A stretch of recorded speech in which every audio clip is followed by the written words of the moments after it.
Fallout Equestria, Project Horizons, by Somber, Chapter 28, Orientation. Thanks guys, you're all great friends too, even when I don't understand me.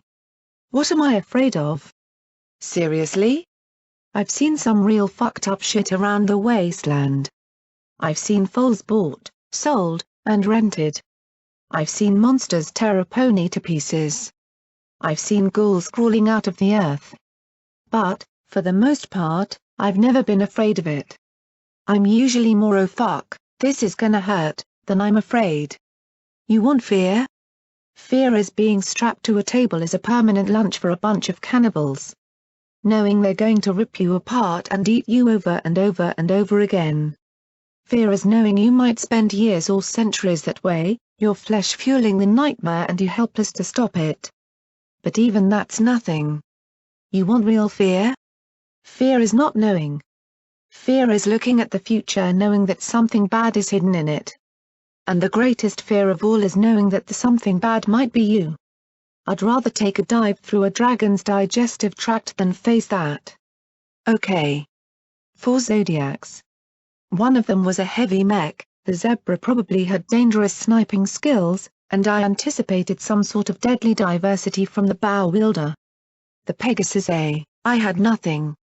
Poisons on the needles. On our side, I was unarmed, my horn wasn't working, my legs weren't working, Rampage was a filly, and Scotch, P21, and Lacunai were unarmed. Well, only one thing to do.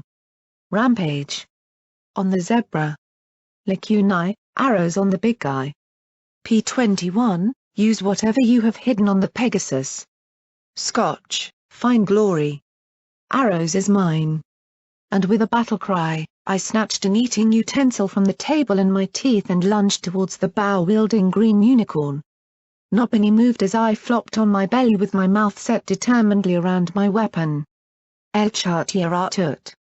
I swore as I swung my head wildly in his general direction. Everipany just stared in shock as I wiggled towards him. Then Treja's magic enveloped me, and I was lifted into the air and angled in front of her as if held by the scruff of my neck. The Collegiate is the home of the Zodiacs, you half-horned idiot. The grey medical pony told me firmly and with just a hint of exasperation. How do you think we get the caps to keep this place running? Trust me, sickly ponies are not cash makers. I glared at her, my teeth tightening on the weapon's handle, and she looked at me a little uneasily. And take that spoon out of your mouth. I spat it right in her face as hard as I could, and the impact distracted her just enough to break her magic's hold. Lacunai's purple glow immediately enveloped me, and I threw my forelegs around Treja's neck, pressing my horn to her throat. Now my horn may be compact, but I bet it's long enough to hit one of those vein fingers in your neck. And since you saved my life like 3 times, it'd be really shitty to kill you, but I am not going anywhere with them. So. Zodiacs leave. We get our gear. We get glory if she's feeling better and wants to come. Then, and only then, will I meet this professor. I felt her swallow. For a tense moment, I hung there, wondering just how big a mess this would be if Semipany said no. Then the security bot said in a tinny mare's voice, "Please back down, Sagittarius. I believe that security will come see me now in good faith." The security bot's metal head turned towards me. "Correct, Blackjack?" I glanced up at the indentation my horn was making on the paralyzed Treja and didn't dare nod. "Sure." The green unicorn had an arrow trained right at my eye, but he couldn't be sure I wouldn't take Treja with me. Then he nodded once, and the 4 carefully backed out of the cafeteria. "Go get our things, Rampage." P21, check on glory, I said as I hovered there in Lacunai's magic. If the Zodiacs tried something, they'd have the best chances of surviving and evading. "Got me, Lacunai?" "Easily." Though I feel obliged to point out that, typically, heroes do not take doctors that have repeatedly saved their lives hostage, the purple alicorn said wryly.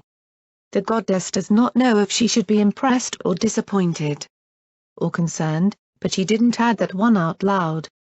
Treach didn't say a word till my friends returned. I couldn't find Glory, P21 informed me as they dumped my gear on the table. Dusk and the other one are gone too, he continued, clearly worried about how I'd take this news. To be honest, I didn't like it, but I couldn't help Glory myself. Ever since meeting me, her life had been one painful mistake after another. If Dusk could get her back to the Enclave, good. Wasn't like I was going to be around much longer anyway. Now that I had guns, barding, and leg braces, I released Treach. She staggered back, rubbed her throat with her hoof, and stared at me in shock.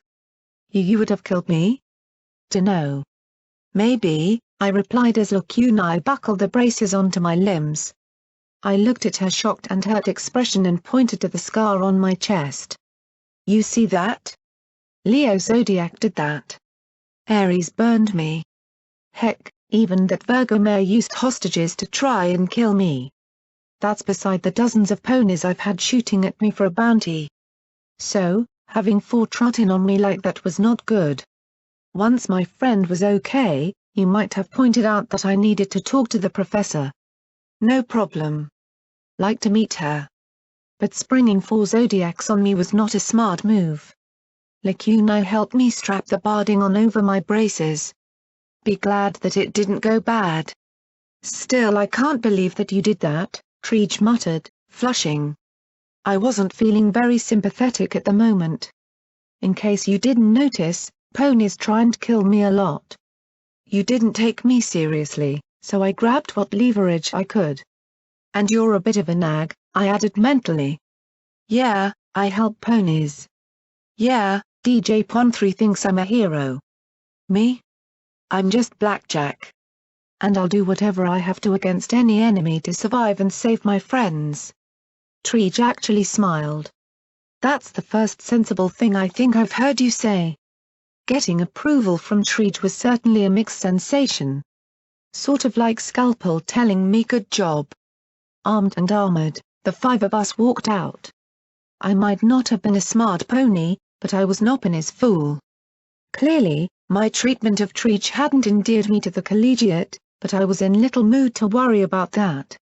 Finding out these ponies had sent the Zodiacs after my head didn't endear them to me, and while I was grateful for their doctors saving my life and the lives of my friends, I wasn't going to roll over for them.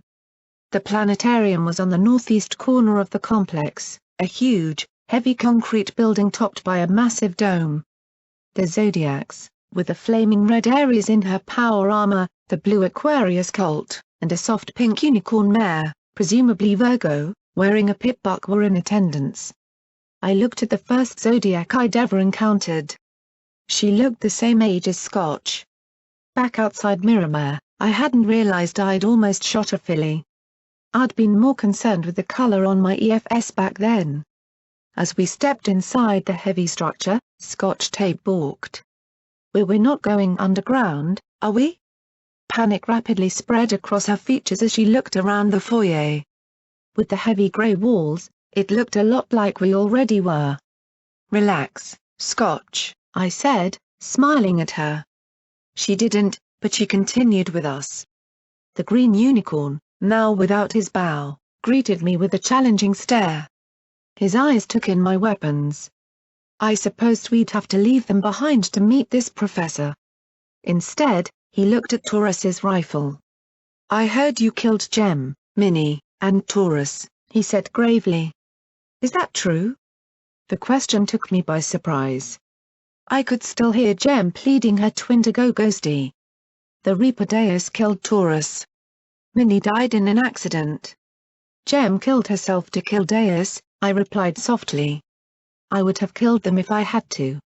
They were after my head, after all. They were after your pipbuck. Sure, they might have been a little intense about getting it, but they weren't after the bounty, he explained with a little shrug. Virgo was the only one after the money. She didn't understand why you were different from the others. Kid's a prodigy, but damn thick sometimes. He took a deep breath. We were just wondering. We didn't know. With that, he turned and led us up some concrete stairs. Re past a 2-century-old display, explore the constellations. Get your free temporary magic zodiac cutie mark tattoo at the gift shop. Declared a Twilight Sparkle cutout. How can you use fillies and colts to collect bounties? P21 asked curiously. Rampage did not look happy about that. Which was a bit odd to see, considering her current apparent age. Because they're willing and able, he replied evenly. We don't use just any pony, and this place needs caps the same as any settlement. And they work. Any village has colts. Aquarius can blend in, get intelligence, drug drinks kids good like that. Gemini was even better getting in and taking down marks. It was a game to those two. Virgo's more of a special case. She's a zodiac because her father's a zodiac. He screwed up his face and added, sorta, he stopped at a pair of double doors. Okay. Professor Zodiac is inside. She's protected, so don't try and pull something again. She just wants to talk. All right? I can do talking. I like talking, I said with a smile. See? Blackjack being the calm, civilized pony. Sagittarius didn't look particularly convinced. The door opened into an immense, domed chamber. I immediately thought of the Reaper's arena, though this room was still far smaller than that immense space. A dozen tiers ran around the perimeter of the room. Some still had black floor cushions scattered on them, but most of them had been removed for the rest of the junk that occupied the space. In the center rose a massive black piece of equipment studded with hundreds of gemstones that twinkled brightly. A large metal cylinder stood next to it. Cables snaked all over the place, and I spotted several pieces of what looked like Sandog bionics. Countless robots, ranging from protector ponies to sentry bots, stood silently on the tiers and around the edge of the central floor, and, in my amber night vision, I thought I could see a telltale stealth ripple next to one of them. I love this part, Rampage muttered to Scotch Tape. The olive filly shrank away from all of the mechanical devices surrounding us, chewing on her bottom lip and fidgeting with her goggles. The lights suddenly dimmed, and the massive machine in the center lit up and slowly rose into the air. From the countless gems emerged a million points of light that splashed against the great dome overhead and formed slowly into a starry sky. Unlike the arena's enchanted ceiling, this projection looked deeper. Still, I couldn't help but feel these little motes to be somewhat lame. They just didn't match up to those tiny lights I'd seen in Maripani's memory. Wait a minute, the stars were moving, slowly, then flying off the ceiling and drawing together into an immense glowing unicorn head floating in the air above the central machine and staring down at us. A booming voice echoed throughout the chamber. I am the great and powerful Professor Zodiac. Mistress of the mechanical. Lockkeeper of legend. Look upon me and tremble. Scotch Tape gave a little shriek and dove under me, shaking as she hugged my hoof. P21 kept backing up towards the door. I was staring at the image in mild confusion. Rampage, however, just grinned as she looked up at the starry head. I looked down at Scotch and scowled, then levitated out my shotgun and turned back to the floating head. Yeah? Well, I'm Blackjack the tired and annoyed. So turn down the volume and turn up the lights before I start sharing my bad day. I bellowed up at her as I racked around into the chamber. She blinked in shock, and then the stars almost instantly scattered back into their original positions. The room lights came up a bit, the volume dropped to a normal level, and from the device in the center flickered rainbow beams. They formed into a middle-aged, normal-sized silver mare with glowing white eyes who scowled at Rampage. You told her, didn't you?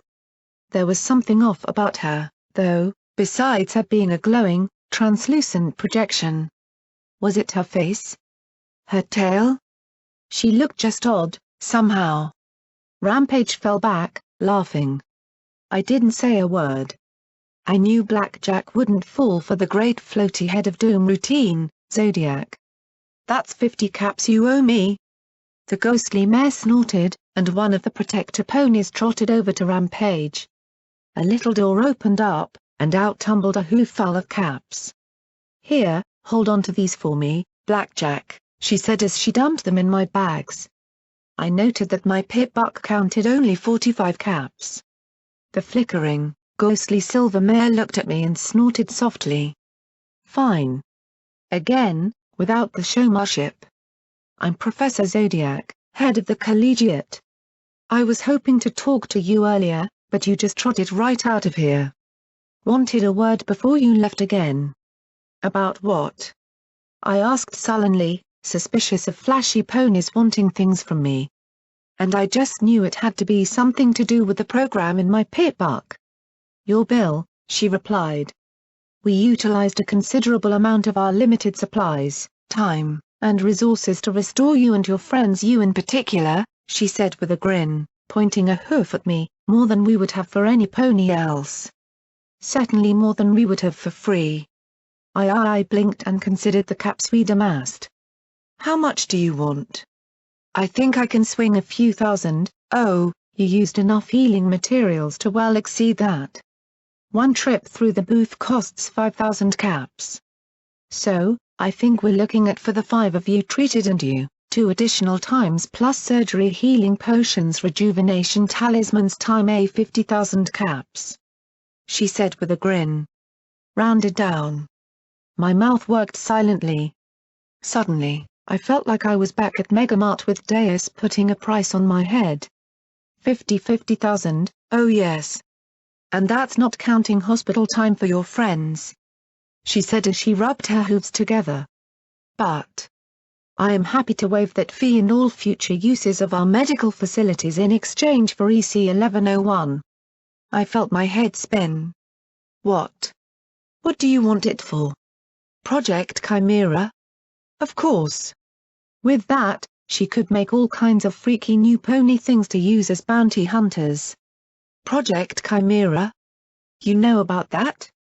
She was momentarily surprised, but then laughed. What do I look like, a candlelit ghoul with delusions of grandeur? Don't be ridiculous. She shook her head in amusement. I'm interested in an entirely different project, she said, then looked at me levelly. I want Project Steel Pony unsealed. Excuse me? Question. Rampage said as she waved her hoof over her head. What the heck are Project Chimera and Project Steel Pony? P21 nodded grimly. Yeah, I'd kinda like to know that as well. Lacuna nodded primly, and even Scotch tape seemed to overcome her worry to look at the glowing unicorn questioningly. Professor Zodiac smiled smugly and opened her mouth. They, I said, were secret projects during the war. Project Chimera made Gorgon from a pony named Stonewing and a cockatrice. Project Steel Pony made Deus. He was originally a soldier named Doof who was convicted of raping a squad mate. 4 pairs of eyes stared at me in shock. Professor Zodiac's expression, though, was more intrigued. There are perhaps 3 or 4 ponies outside this room who know that information, she murmured softly. My friends were a little less sanguine about it. You mean you know who made Deus? P21 shouted, then waved a hoof at the ghostly pony. And she wants to be able to make more of him? Gorgon was one of the few reapers I liked. What do you mean he was made that way? Who? How? Why? Rampage demanded as she grabbed my head to look me in the eye. Was that monster in the tunnels from that project stuff? Scotch tape asked as she tugged at my leg. The goddess wishes an immediate explanation, Blackjack. How is it that you came by this information? Lacuna said imperiously and in full goddess mode, despite her expression of discomfort. I looked from one to the next, my head spinning. Well, I must have told you. I mean, didn't I? I looked from one to the next. I mean, I've told you about Goldenblood. The OIA? You never told me you found out what Chimera was, P21 said with a scowl. And the only time I've heard you mention Goldenblood was when you told me he was up to something. I thought you were referring to Sanguine, but you were so focused on helping Glory I didn't press you. Zodiac chuckled softly. Well, security. It looks like you've got some explaining to do. But, first things first. Now, as I was saying, I can take all debt and worry off your hooves in exchange for EC-1101. A robot approached, two mechanical arms ending in pip-buck removal keys. I was so overwhelmed that I landed firmly on my butt. My friends were pissed with me. And now I owed more caps than I could even imagine. I wanted to scream. I wanted to hand it over, along with all my questions, worries, and annoyances. Just then, I wanted to give it all up to a pony who actually seemed to have a clue about what to do with the damned thing. Take my pip-buck. Enjoy. I was toast anyway. Take this damned weight from off my hoof and do something better than trot all over a damned city with it. Then a clear, wonderful voice shouted over the babble. Blackjack doesn't owe you anything. I turned and stared at the sight of Glory looking more beautiful and radiant than I'd ever imagined, even with one wing replaced by a dull nub. She looked at me with her brilliant purple eyes and gave me a smile that made me want to melt in her embrace then and there. Zodiac frowned at Glory. Excuse me, but we spent serious money on you and your friends. Did Blackjack agree to assume these debts? Glory asked sharply, pointing her wingtip at the flickering pony projection. Of course not, she was unconscious. But Rampage Zodiac began, but Glory cut her off with a magnificent sweep of her wing. Did Blackjack ever say that Rampage spoke for her and the rest of us? You might want to collect your 50,000 caps from her. Rampage blinked, then the striped filly suddenly grinned. Sure. I got 50 caps on me. I'll pay the rest later. Zodiac looked like she'd swallowed a shot of the price. Well, like Rampage did when she'd swallowed a shot of the price. Rampage nudged me. Hey, Blackjack. Can I get my 50 caps back? Glory stepped past us to slowly walk back and forth in front of the projection. Not once did Blackjack agree to pay you anything. Not once, I bet, did you ask her, or even mention that you were going to want her to pay for it. You spent all that material before telling her so that you could spring all of it on her at once and guilt EC-1101 out of her. My jaw dropped as I stared at the shimmering mare. And it had almost worked. Zodiac looked pissed for a moment, then finally slumped. Okay. I admit it.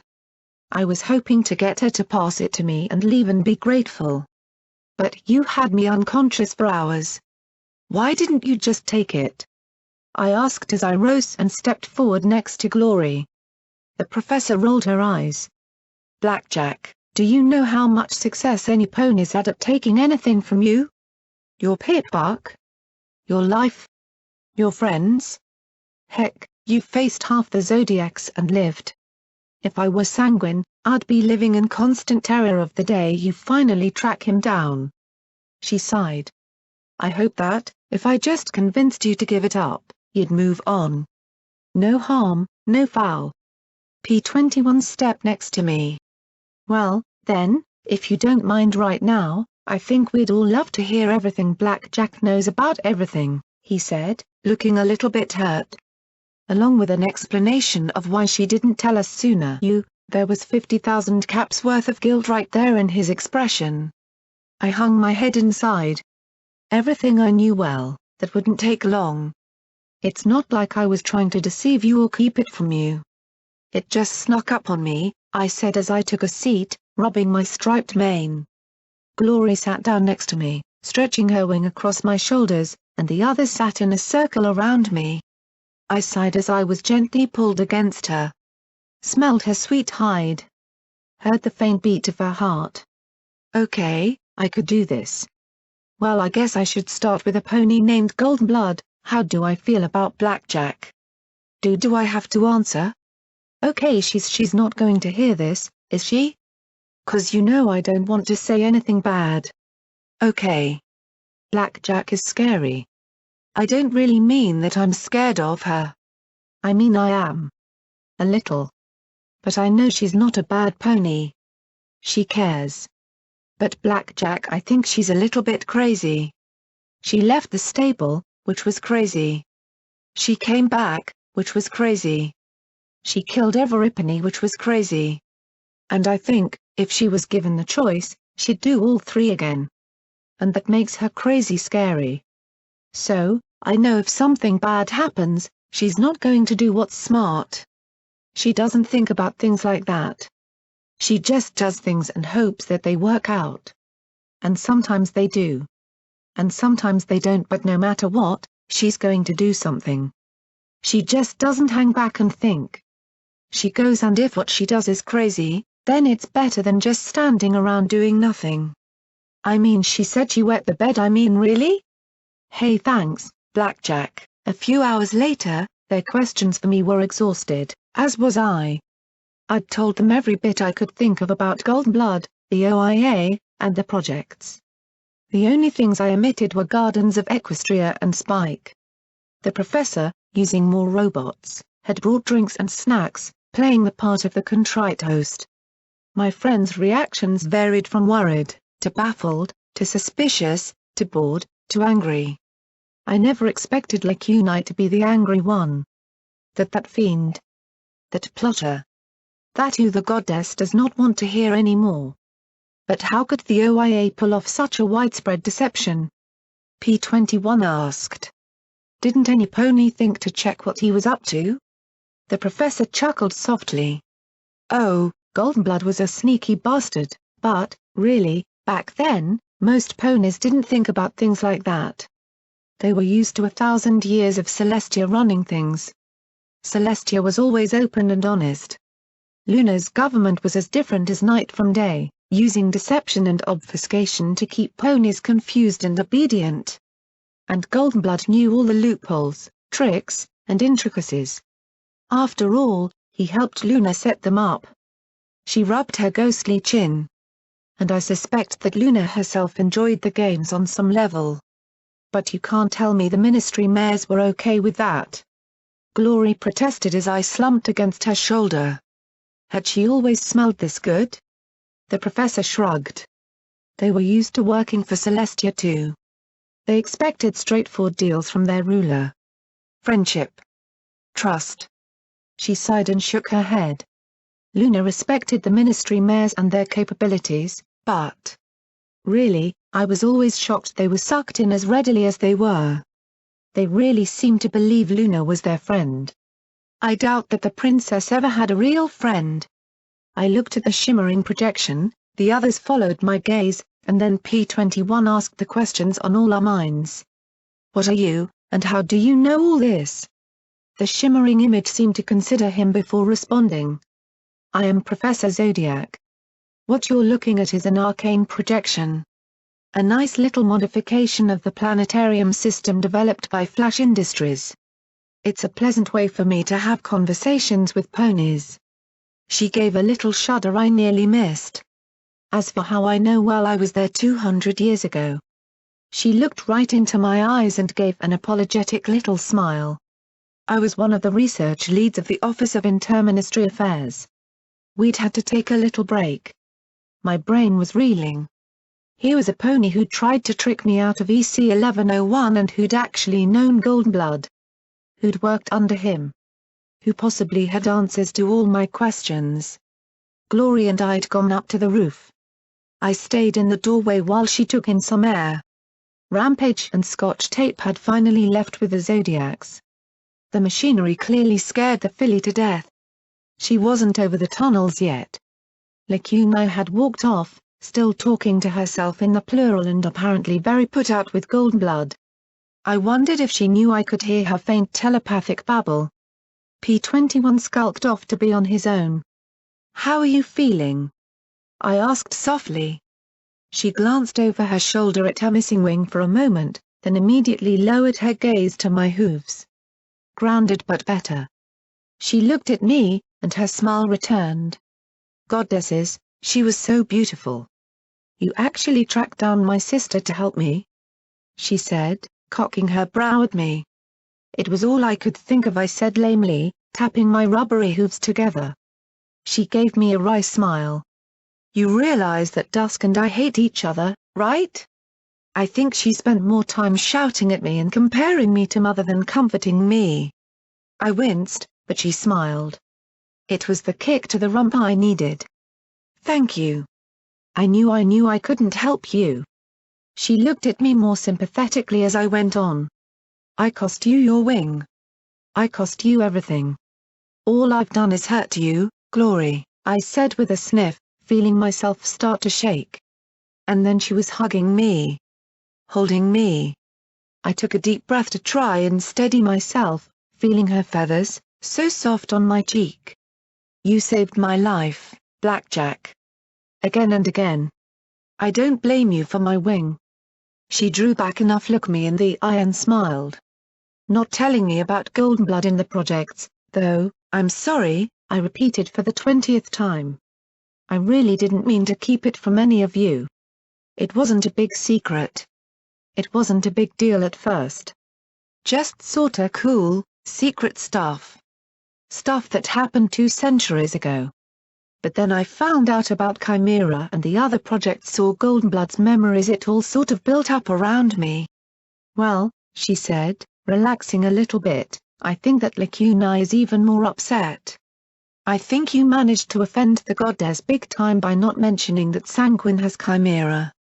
Then Glory looked me in the eye, stroking my cheek under my eye patch. And how are you doing? Me? I felt a cold shiver along my spine and lied with every bit of effort I could. Fine. Never better. Just great. They fixed me up swell. I felt my grin become so tense that it felt like it'd snap. She looked at me like she was about to cry. Finally, I slumped. You know, huh? I was there for part of the procedure while they had you open, Glory said softly. Oh. I sighed, hanging my head a little. And do I really look that bad inside? You really do, Glory said softly as she stroked my cheek. Your organs are in bad shape, Blackjack Treege told you? Clearly, she shouldn't have, from the look on Glory's face. I grinned. Oh, about the whole 6 months thing? PPPPFT. Never tell me the odds, I said as I grinned back at her. I'm sure I can pull off like a year. I was grinning, right? No big deal smile, damn it. Damn it, my head slowly bowed as I started to shake again. She put her hooves around me as I pressed my face to her chest as the sob broke out all at once as the inexplicable truth crashed through me, I was going to die. I was going to die. Without Glory's suffering and the Zodiacs and the Professor to distract me, there was nothing I could do to avoid facing it. The taint inside me was going to twist my body up more and more until finally something critical failed. Better if I blew my brains out now while I was still whole and healthy. Better if red-eye slavers had killed me. I could almost feel my insides churning up, my sick and diseased heart beating slowly. My braces clacked as I hugged her close and sobbed against her again and again. I hated these tears, but I couldn't stop. It's not fair, I gasped. I shook with each new spasm of tears. I wanted to save Mum. I wanted to save Midnight and Endeavor Ipany in '99. I wanted to save you. Have a kid someday. Have a life. I found something to live for, damn it. I said, my voice hoarse and choking as snot and tears seemed to flow equally. And now I'm just going to die? Why the fuck is this happening to me? What the fuck does it take for me to get a fucking break? To have something fucking good happen? Anything. I yelled into her chest. I'm sick of it. I used to think that there was a bottom to tears. That eventually you just couldn't cry anymore and then you'd feel better. But now I knew better. Whatever strength I'd shown facing the Zodiacs was a lie. My confidence was a front. I was going to die and it was going to be a bad death. And, like that, I was falling into a pit from which there was no escape. Then I felt Glory's tears falling on the back of my head. I'm sorry, she whispered softly in my ear. I'm sorry I can't help you. I wish there was some Ipany in the wasteland I could find to help you. I closed my eye. What was I doing?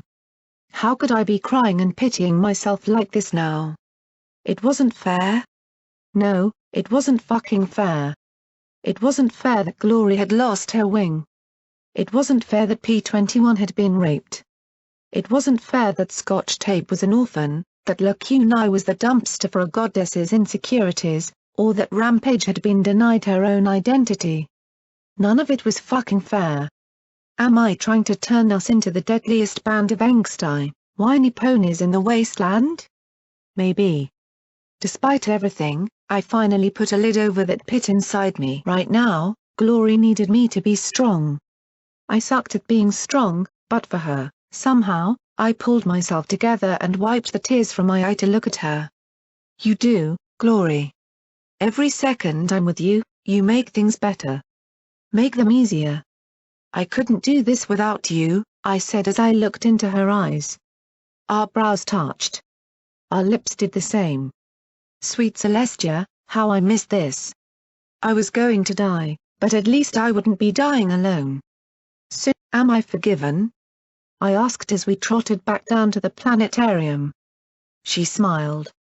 Dusk may be an infuriating mare who tried to kill me, but she said that any pony who'd do what you did after the stable shouldn't be touched with a 10-foot cloud unless she did what you did when you found out how hurt I was. She gave my rump a nudge with hers. Then you should probably get another chance. She had a weird little smile, and why was she blushing? I always liked Dusk, you know? I said as trotted along, my braces clattering. She also said that you were a terrorist and an idiot and would probably get me killed, Glory added. I cocked my head, thinking about that for a moment. Nope. Still like her. I glanced at her and, of course, risked injecting a cloud into the discussion. Did she have any news from Thunderhead? Glory sighed and nodded. Yes. Most of it mixed. Dad refused to resign, challenging my confession. I'm MIA at the moment, since my remains couldn't be magically analyzed. So, technically, there's a warrant out on me. Lambent and Lucent were both pretty upset by it all.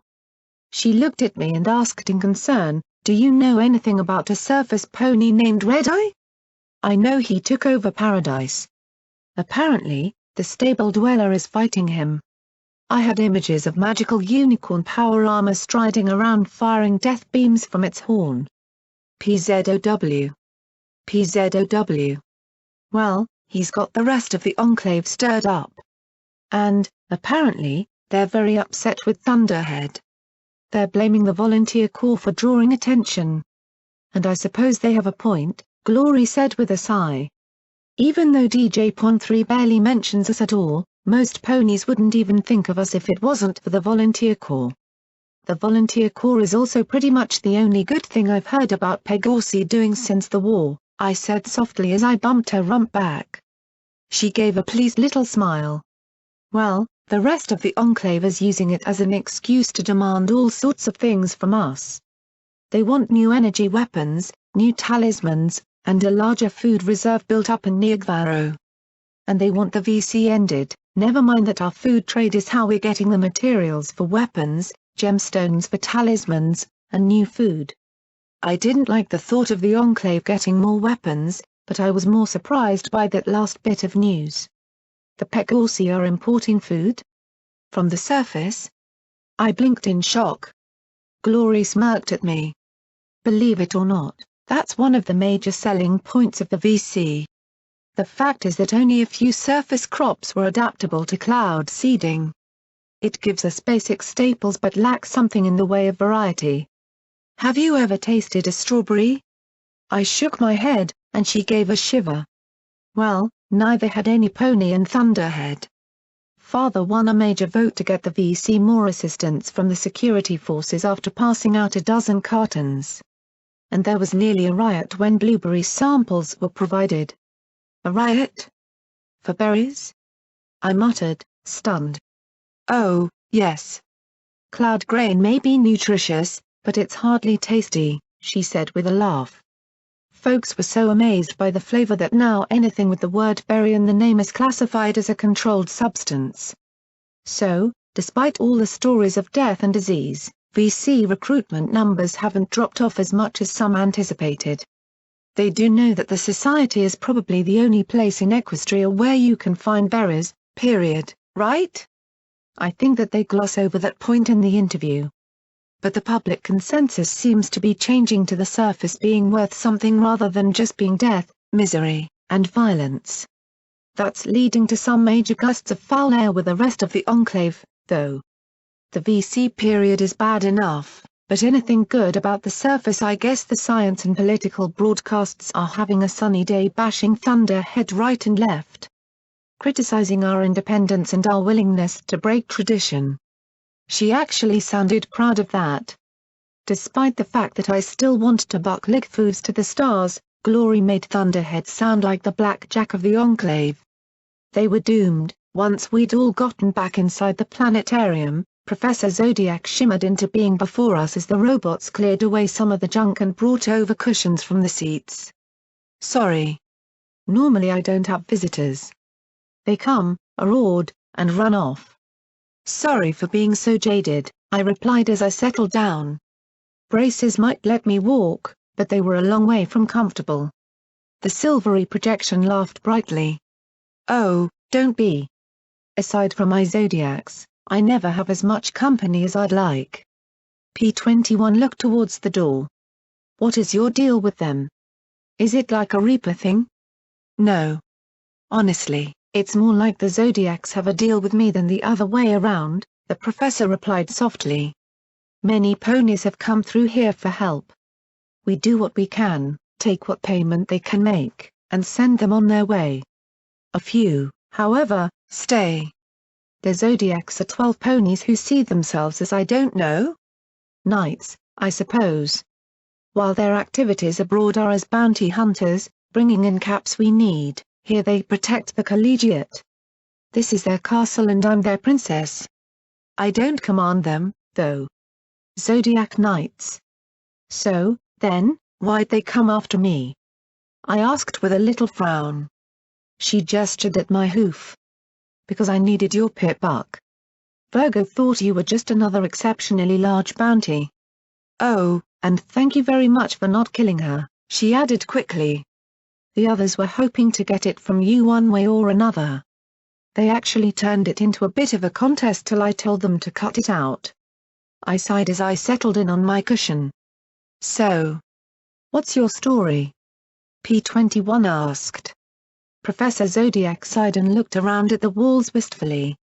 Well, originally my name was Silverstripe, and I was a professor of engineering and arcane science here at Hoofington University.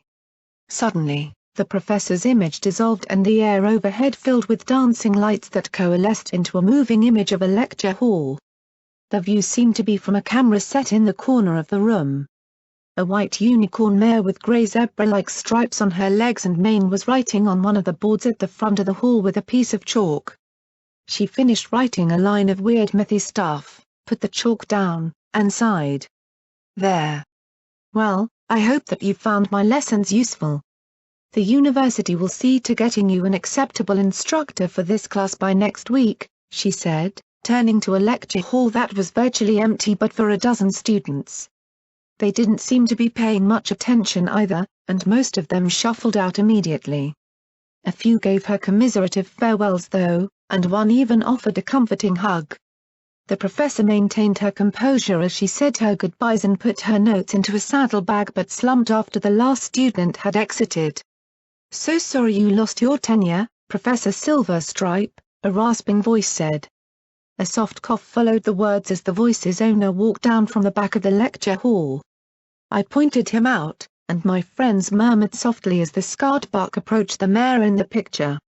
I suppose that the Board of Regents felt a half-blood to be a complication in the present climate, Goldenblood said in his raspy, rusty nails voice. He looked like hell, even worse than at the gala. His pale hide looked raw, as if it were flaking off. She flushed, narrowing her eyes. Yes, no thanks to you and your grand speech. The ministries have made it abundantly clear that a zony like myself is a liability to the war effort and tantamount to a spy. He hacked sharply, sitting and bowing his head, and she softened a little. Are you all right? There are apparently several ponies in the Ministry of Peace answering that question. I'll be fine in a moment, he said, catching his breath. The scarred buck then leveled his golden eyes at her once more. I sympathize with your predicament, Professor. Nopony, or Zony, should be discriminated against for their lineage. I have some personal experience in that regard. And more, I saw her relax.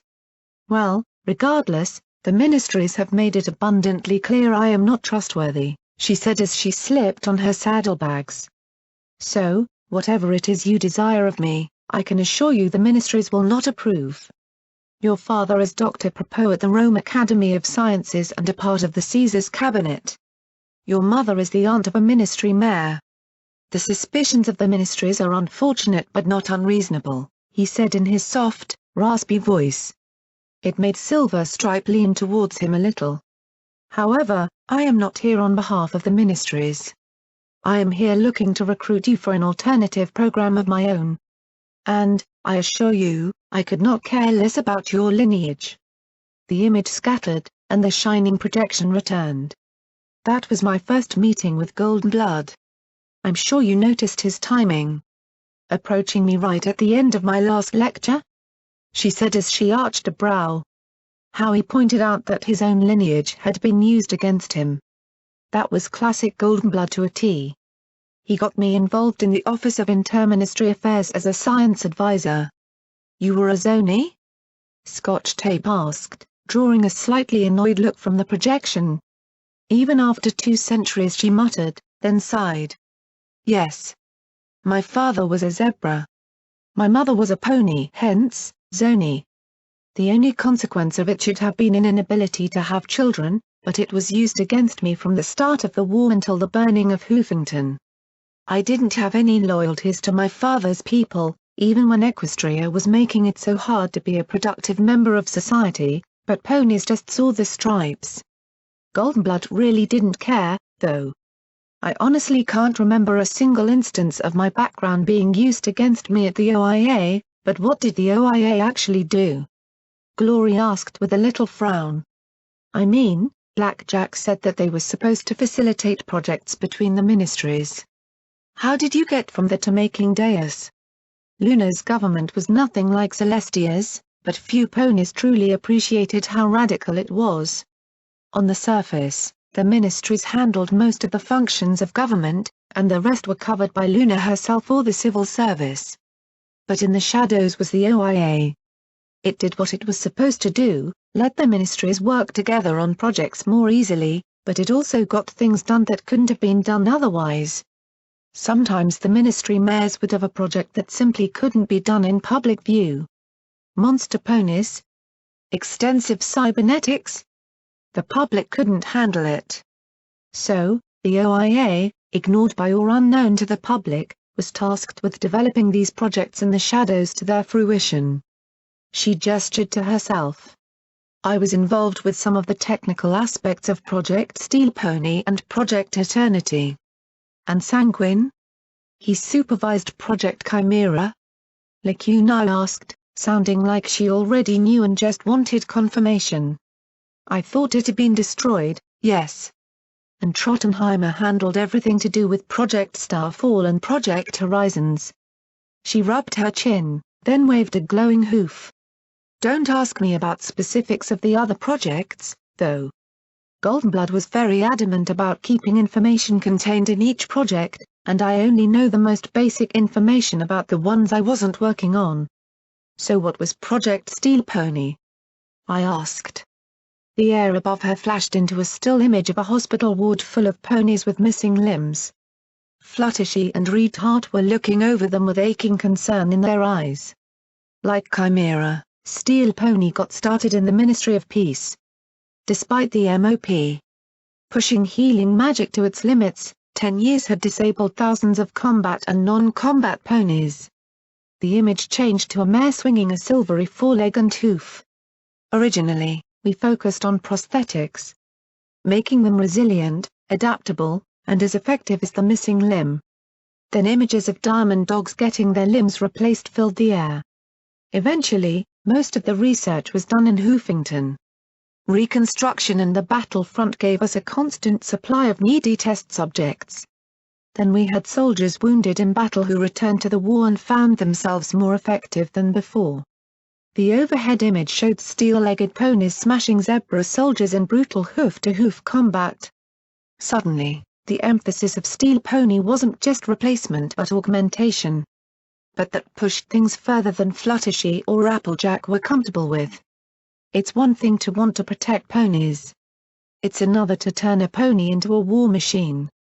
The image overhead showed Applejack and Fluttershy shaking their heads gravely at a solemn Goldenblood and frustrated-looking Silver Stripe. The image disappeared, and Professor Zodiac grinned at us. So we continued it anyway. You what? P-21 blurted. How? I mean, it had to take money and materials, and so Mepany should have caught on. The professor shrugged. Goldenblood was related to royalty. He never had problems paying for materials. I don't know where the money came from, but he always paid his bills on time. I frowned. Had Goldenblood been fantastically wealthy in addition to a sneaky bastard? Could even a fantastically wealthy pony's money have covered all of the OIA's secret expenses? Zodiac seemed to take our silence as a cue to continue.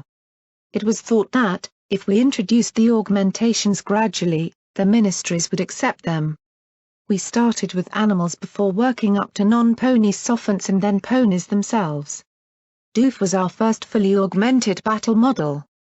And he exceeded our wildest dreams. Another moving image took shape overhead, this one showing Deus being dropped, literally, from a Skavargan onto an enemy tank. He landed like a multi-ton cat, smashing an indentation in the turret's armor, and proceeded to blow apart the enemy lines. Some of the Zebra Hoof fighters inflicted considerable blows on his armor, but they repaired themselves before my eyes. Heavy weapons tried to blow him apart, but he was either too tough or too fast for them. Eventually, the Zebra scattered. I suppressed a shudder. If it hadn't been for all the munitions blowing up in his guns, could we have ever beaten him? Then he started raping the survivors. Glory snapped her wing in front of Scotch's eyes, in time I hoped, and immediately after that the image scattered. The professor coughed delicately. Sorry about that. We determined we had to leave some parts of him intact for psychological reasons. Other test subjects became so listless and apathetic after conversion that they just lay there till deactivated. Funny. She said deactivated like I would have said retired not long ago. So what happened? Rampage asked. Balefire bombs fell, Everipany died? She shook her head with a sigh. Nearly, but not quite. Towards the end, the OIA went too far. Goldenblood did something that pissed off Luna immensely. She removed him and put Horse in charge, but the fact was most of us were loyal to Goldenblood. That tick Trueblood was the only one who sucked up to Horse.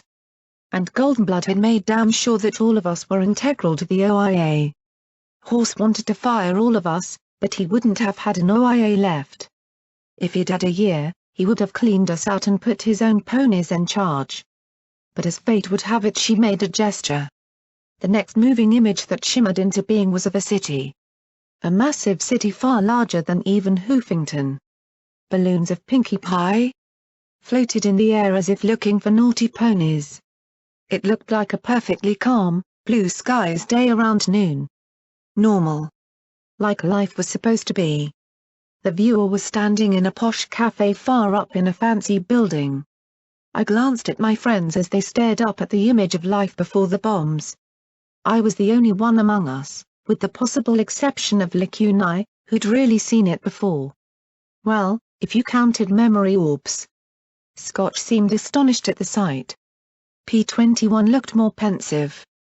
Glory's expression was mixed, but then, she'd grown up in a civilized world with a view of the sky. Rampage. Well, clearly not all wasteland ponies were interested in old times, as she was picking at her nose with a hoof. Licuni appeared coolly indifferent, even a touch scornful. After all, what place would she have in such a world? Me? It looked nice.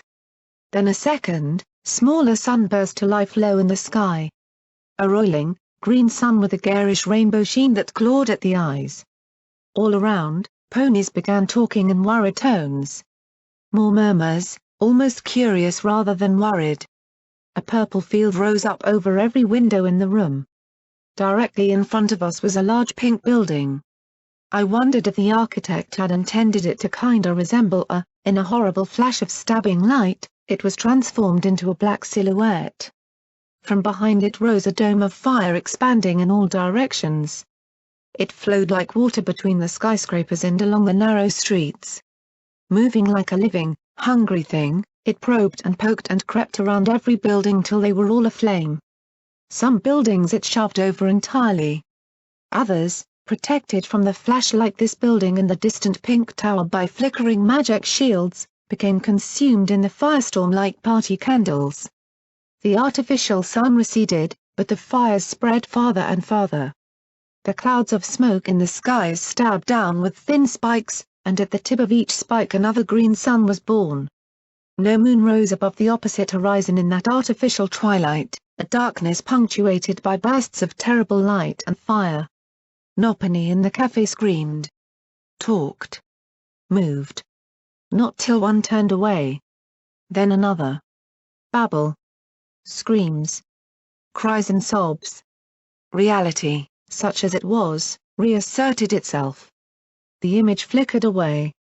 Professor Zodiac hung her head as she said quietly, I survived in the Manhattan MAS hub along with everyone else fortunate enough to be inside the tower when the world ended.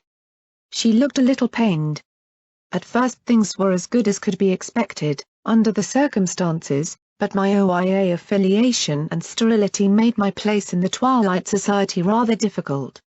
I put up with it for a while but eventually decided to leave and try to find a new home for myself. Fortunately, my augmentations gave me quite an edge. I ended up falling in with a group of others with roughly the same idea, and, after some time spent wondering what used to be Equestria, my friends and I dared venture into Hoofington. Twilight Society? What was, excuse me, Glory said with a frown. Your augmentation? Oh. Well, there was a hiss next to the projector, and the walls of the metal cylinder peeled away to uncover a glass tank within. I wasn't just in charge of Project Steel Pony, she said as we stared at the contents of that jar. In the hazy water was a pony, technically a zoni, flayed of his skin and missing 3 of its limbs. Wires and tubes snaked in and out of the carcass and into a port in the floor. Tangles of wires emerged from empty eye sockets and missing ears. And, maybe it was just me, but the corners of the ragged mouth curled in a smile as the projection declared, I was also a client. And that was when Scotch Tape started screaming. Do I like Blackjack? Are you serious? Really? Fine. No, I don't like Blackjack. Because every second I'm around her I'm reminded of a place that hurt me. Because every time I think I'm over it she does something to remind me of how much it sucked. She's a walking, talking reminder of everything that I hate. Sometimes, I don't think that I'll ever be over it till she's dead. But no matter how much she hurts me, I know it's nothing compared to how much she hurts herself. She seems to have this masochistic need to suffer for simply surviving. She runs on guilt and angst, and one day she's going to choke on it. And I hate it because there's nothing I can do to stop it. She's like an addict hooked on martyrdom. She'll sacrifice her body, happiness, sanity, and life trying to help others even if they don't deserve it. And she'll beat herself miserable when she fails. How can you like a person like that? How can you love a person like that? No more stupid questions. Okay. Letting Scotch watch the end of Equestria kick, letting her sit in on the meeting kick, letting her leave chapel with us in the first place kick. I mentally kicked myself over and over again as I waited outside the hospital room that had once housed Glory. I suspected that at this rate they were going to name a wing of this place the Blackjack and Company. Trauma wing. Maybe 2 wings. Treach stepped out with a sigh. She's sedated. Just upset. Glory shook her head softly. She's not the only one. What the heck was Professor Zodiac thinking? How could she think that that was appropriate for a filly to see? Treach just looked at her levelly. Right, because most things in the wasteland are age-appropriate, she said in a tone saturated in sarcasm. She pulled out a cigarette and lit up. Anyway, you survived for 200 years, spend the last 20 stuck in a jar, and then tell me what's appropriate and inappropriate. I'm glad the prof isn't a complete basket case. But what happened to her? Rampage asked as she looked in the direction of the planetarium. I mean, most ponies don't end up in jars. Not unless you folks take making pickles to a whole new level. Glory coughed at the smoke. Excuse me, she said, fanning her wing and wafting the cloud aside. Treej ignored her and snorted another roll of smoke from her nostrils. Not quite. She took an exploration team down the elevator shaft you lot came up. When she came back, half her body was gone. If it wasn't for her augments. She shook her head slowly. The collegiate got her stabilized and in that jar, and she's been that way ever since. I sighed, looking around. No sign of P-21 since we'd left the planetarium. I scowled, not liking this at all. Whether he wanted to admit she was his daughter or not, he should at least be here. Lakunai was also MIA. Excuse me. Glory said again. You're smoking? In a hospital? Around patients? And oxygen tanks? Her eyes blazed. You're a doctor. Treej blinked at Glory. So? Look around you. Glory snapped her wing out and swatted the cigarette out of the air. Treej scowled. What are you, the last Ministry of Peace inspector? You are a doctor.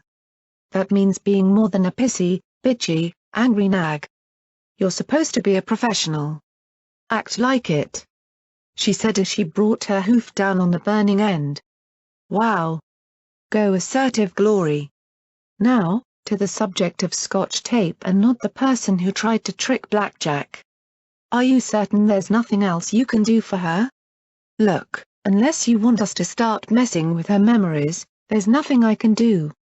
And memory therapy was hard enough before everything was blown to pieces, she said crossly, glancing down at the mashed cigarette. But you can do it? I asked with a small worried frown and a glance at Glory. Somehow, this felt easy. It made my stomach churn though, honestly, that could have been the taint. Treej sighed, glowering at Glory one more time before floating another cigarette to her lips but not lighting it.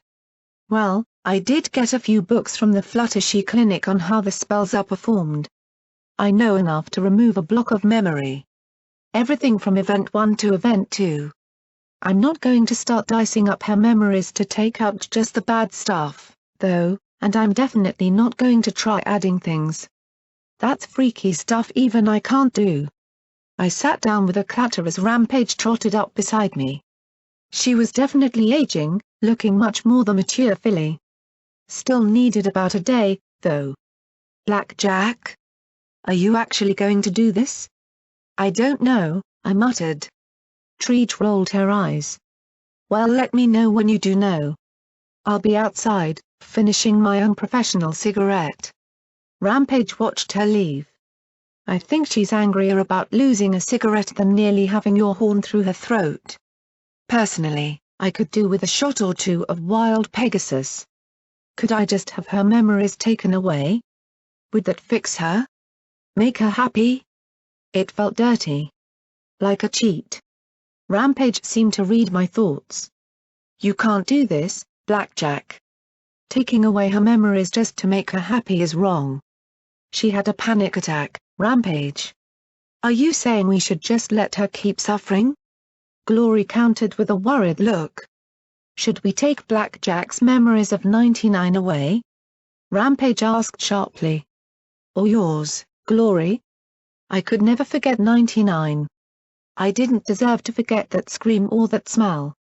The striped pony took in a deep breath. Our memories make us who we are. Scotch tape is hurting really bad, so we help her work through it. Send her back to chapel and the other crusaders. Let her get over it. And what if she never does, Rampage? Glory countered. What if she can't get over it? So she loses 2 lousy days of pain and misery.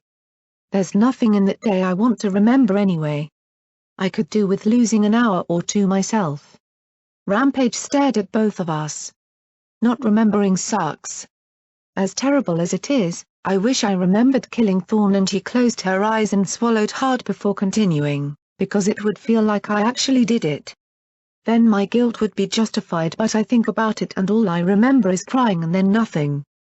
And next thing I remember, Blackjack got me disintegrated and Everypenny was pissed and Thorn was. She gritted her teeth.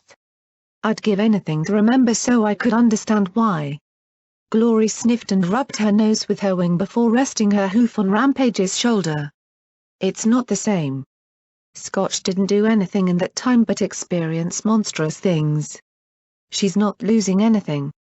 I slowly pulled myself to my clattering hooves. There was only one way to deal with this. I trotted across and tried to use my magic to open the door. Thankfully, the glow flickered a few times and then stabilized long enough to turn the handle and let myself inside. I closed the door behind me.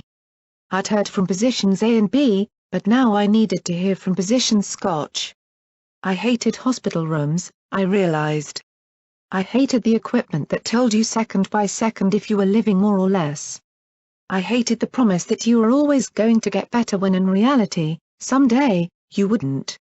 My days might be numbered, but I wasn't going to end them in a place like this if I could help it.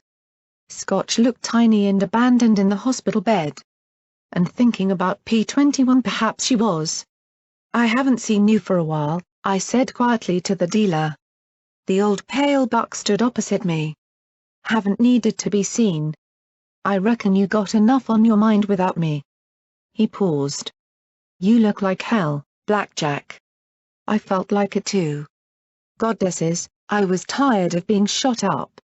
It didn't matter how many times they'd stuffed me in a magic healing box, I felt injured. I'd give anything to remember what it was like to not know how it felt to hurt all the time. I'm dying, I said with a shrug. Just like that.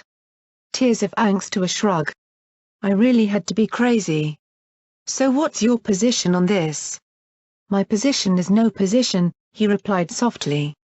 What happens, happens. Because I'm screwed either way?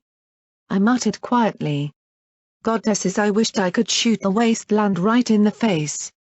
If you want to think of it that way, he replied as he shuffled his cards and dealt a 3 of hearts, a 4 of hearts, a 5 of hearts, a 6 of clubs, and an 8 of hearts. You might have a hand like this. Can't win with it. Got to discard one. So what do you choose? The 6 of clubs. Better chance at a flush. He tossed it away and dealt the next card. Ace of spades. I smirked. Of course I didn't get the card I needed. Surprise, surprise. Yeah. You lost. So tell me, should you be kicking yourself for not discarding the 8 and going for a straight? I blinked in surprise, and the cards disappeared. You want to do the right thing because you're afraid that, if you do the wrong thing, she'll suffer for it. Celestia wanted to do the right thing. Twilight Sparkle wanted to do the right thing. Even Goldenblood. But no matter how you analyze and predict, the fact is, sometimes you just lose. And you have to deal with it. Dealing with it isn't looking back with regret for making the wrong move. Yeah, but she's just a filly, I murmured softly. A filly who was watching me with a look of confusion. Sedated didn't mean unconscious. Right. She was looking at me with more than a little worry, which was probably not unjustified. I smiled, rubbing the back of my head. Oh, sorry. Just talking to myself. Me and my crazy me, okay? She wasn't smiling. I sighed as I trotted to the side of the bed. I'm sorry, Scotch. He's not coming, is he? She whispered. I'm not really his daughter, am I? You, P21, you're in so much trouble right now and so am I for spilling the beans. Mom told me I was different from other fillies. That I had a daddy in the stable. I had to look up that word in the database. It had been blacked out of the books at school. And when you told me I thought it was a good thing. I thought I wasn't alone. She squeezed her eyes closed. I wish you hadn't told me, Blackjack. I stroked her mane with a soft sigh, trying to figure out how to tell her I could take it all away. or if Rampage was right and we should just help her struggle through, painful as it was. I stroked her mane gently. Don't worry about it. You'll be fine. No, I won't. I can't look at a wrecked wagon without wondering if it's going to move. I saw that thing in the jar, and I thought she was going to eat me. I loved working on machines. I do. Mom taught me how to fix stuff when I was just a foal. If something in our quarters broke, she'd show me step by step what went wrong and how to make it work. She shook her head. Now I think the machines are going to eat me. Damn it. For once, I'd like the wasteland to be here's a nice and easy choice, Blackjack. Door A with fluffy bunnies and carrots or door B with spikes and landmines. Tough call. Just try and rest. The doctor will check up on you in a bit, I said quietly. She didn't say a word, closing her eyes again with a miserable little sniff. I wanted her back in chapel now. With Phyllis her age, fixing up the place. Playing with Allegro and Adagio. Having a better life than any other filly in Equestria. But this wasn't Equestria. This wasn't even the stable. This was the wasteland, and I should just be happy she was alive. But I wanted to give her more. What was the price of peace of mind in the wasteland? Could I give her that? That indulgence? How could I not? I told Treege what I needed. She couldn't care less either way. I could have asked her to cut Scotch's head off and stick it on a spike and she probably would have. She just made sure I understood that she'd be erasing everything from the tunnels to now. The story would be that she was injured in the tunnels. Glory nodded. Rampage muttered whatever. Both would be present while Treege did the spell. That left P21. Unfortunately, I had no idea where to find him. Until I glanced out a window and was amazed to see him sitting with his back against a dead tree in the muddy quad as the rain drizzled down. I trotted out to him but slowed as I got a good look at him slouched there. I knew that slouch. He had a barely touched bottle of Wild Pegasus and an empty syringe of Med-X next to him. I guessed his legs still bothered him. I thought this stuff was supposed to make you feel good, he said as he nudged the bottle with a sour frown. Just makes me feel sick. You get used to it, I replied as I carefully levitated the bottle. You mind? He groaned and gave a dismissive wave of his hoof. I pulled the cap off, took a pull, and then looked down the neck at the amber contents. It was like looking into a glass well of piss. I felt like I'd stepped across a mirror in that hole underground and now nothing was right. Glory had one wing. Rampage was pissed. The goddess was back in spades. And I'd lost my happy friend for this blue lump. Scotch tape? He asked softly as the rain pattered around us. I tried to assemble a response, feeling that dull glow starting in my gut. Thank the goddesses for that. Asked for you, I replied, seeing him wince in response. You don't have to worry about it now, though. Treege is altering her memories. As far as she's concerned, you're a stranger now. I always was, he replied crossly. I never wanted to father her. He scowled at me. I snorted and took another drink, making his frown increase. Then I stood and started for the planetarium. I never had a choice. He shouted at me. I rounded on him. Yes, you did. Maybe not in '99, but you had one now. Maybe it was the rain or the booze, but right this second I wasn't taking it. You could have been something to her. Who could at least have been nice. I hissed at him as I glared. She never wanted to lose her mother, home, and every penny she knew. Damn it, who could have at least tried? He closed his eyes and laid his head back against the tree. He looked like a corpse. I sighed. What was I trying to do, make him feel even more like a shit? I could still see that mark around his throat. Even P21 had a limit. I sighed. Well, now you don't have to worry about it. If you want to be her father, you tell her yourself. You don't? Don't. I floated the bottle back into his hooves. Take it from a booze pony like me, P21. If you're gonna drink, don't do it out in the rain. Hangovers are bad enough without adding a head cold to the mix. And with that, I turned again, leaving him under that dead tree and the hard, cold, Hoofington sky. So, if you were involved with Project Steel Pony and Eternity, what was Eternity all about? I asked as I sat in the planetarium. I still had questions and a choice to make. Eternity? The flickering image said sourly. She'd been scanning the ruins to the east with some sort of bobbing sensors on top of the buildings, letting me get a look at the activity around the skyport. I'd half hoped to catch a glimpse of Lig Foods there. Eternity was a complete flop. Rarity micromanaged that project into the ground and wouldn't let me get past setting her up at Hightower Jail. The air above her came alive, showing a number of pages of text that made little sense to me. Why was Rarity managing it? Was it related to Image? If it was related to Image, Rarity wouldn't have needed the OIA. She would have just done it herself. She sighed and mused, more to herself than to me, a way to keep her friends safe forever. Forever. Sounded nice. Better than 6 months. What's it like? I asked softly as I fiddled with my leg brace. She looked at me in surprise and a little confusion, so I elaborated. To live longer than any pony, I mean? Professor Zodiac smiled sadly. I want to go to a Pony Joe's and get a chocolate-dipped cinnamon ring with extra sprinkles. I know they don't exist anymore. Haven't for 200 years, but there's a part of me that's always back there. I think about friends. Work. A vacation I was slated to take after the conference at 10 Pony. You'd think it'd all fade away, or blur, or something, but it doesn't. It just gets stretched out. But how do you deal with the pain? Again, she looked baffled. I found a memory orb from Deus. He was in agony every moment. Ah. Yes. The flickering image hung her head a little. It rather depends on the nature of the augmentation. Deus's implants were invasive and the link to his nervous system was fairly crude.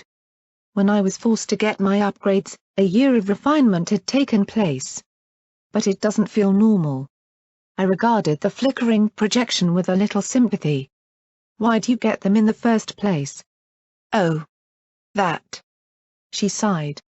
Let's just say that some ponies took Big Macintosh's death quite personally and held anyone with stripes culpable. I was accosted by a mob on my way home. It was quite unpleasant and afterwards I needed a new heart. Among other things. Fortunately, hearts were the first synthetic organ we'd made for Steel Pony. After that, it was a gradual process of replacing this for that. New eyes. New lungs. Stronger legs and a reinforced hide. I never installed an augmentation I wouldn't put in myself, she said with a touch of pride. Not even Deus? I don't see hydraulics sticking out of you, I replied. Why was I defending him? Deus had been a monster, but did he really deserve all that for one mistake? She looked at me and said levelly, I am sorry for the pain I caused him, but Deus was a convicted rapist. I honestly did not expect him to survive the battle testing. Boy, that was reassuring. When he did, Goldenblood put him in stasis somewhere. The point was made. If things hadn't exploded, I anticipate that all Steel Rangers would have been augmented into Steel Ponies within a year. Why worry about power armor when you can become power armor? Probably because you can take power armor off and it doesn't hurt all the time, I suggested. She rolled her glowing eyes. You sound like Applejack. I sighed, pressing my lips together. Sanguine wanted Chimera to make new and interesting monsters. Zodiac seemed nicer, but I trusted her as far as I could throw that projector. Did the OIA intentionally go after borderline newt jobs, or did working for Goldenblood turn them that way? I didn't like thinking about what 200 years in the wasteland had done to her. So, Trueblood wants to make monsters. What about you? Going to make an army of Deuses? Monsters? Is he still going on about that? Zodiac said with a sad smile. All that endless possibilities and biological potential garbage? The glowing projection shook her head sadly. I blinked. Are you saying that he wouldn't do that? Oh, eventually. Probably. But I doubt that that's what truly drives him, she said with a sigh. But as for making more Deuses, no. I don't want Steel Pony to win a war 2 centuries over that was pointless in the first place. Very simply, I want out of this jar, the projection said as she trotted to the metal cylinder and soundlessly gave it a soft tap. You probably noticed my meat parts, but the reality is that I am in bad shape. My repair talisman, which is responsible for rebuilding damaged components, needs to be reactivated. With it fixed, I could repair my internal healing talisman. With it fixed, I could get out of this bathtub. Otherwise, this jar isn't just my prison, it's my casket too. 5 years 10-15, so you're in the same boat I'm in, I muttered. She looked at me with a slightly sympathetic smile. I suppose, but I've at least had a decade to come to terms with it. To the well-prepared mind, death is nothing to fear. Of course, after years in this jar. The glowing projection sighed. To be honest, I owe you an apology. You see, I was the one who told Sanguine that EC-1101's routing ended at your stable. What you? I spluttered, trying to get a handle on my anger. How could you? It was my only hope to get out of here, she replied firmly. Would you turn down the only hope at getting your life back? I had no idea that Stable 99 was intact. Most of the stables were complete failures, so I saw little point in not telling him. That helped me get my emotions under control. It wasn't like Zodiac had gone out of her way to screw 99. He gave me the usual sales pitch: find EC-1101, use it to force open Chimera and Steel Pony. So 6 months ago I tracked down the data paths with the help of the Collegiate. Of course, as soon as I told him where to find it, he cut off contact. But if you were to get out, are you saying you wouldn't return to your research? I said skeptically. The glowing pony smiled, cocking her head as she rolled her eyes a bit. Oh, perhaps. One day. But it would take years to set up new augmentation production. Maybe a decade to get production scaled up to the point where it could help the wasteland. She sighed softly. Funny, when the 6 of us came out here after so long, I was so eager to return and find out what became of the OIA and Steel Pony. Now I wish we hadn't. She shook her head. This city has a way of tempting you with exactly what you want. You were with Big Daddy. I blurted. She chuckled and nodded.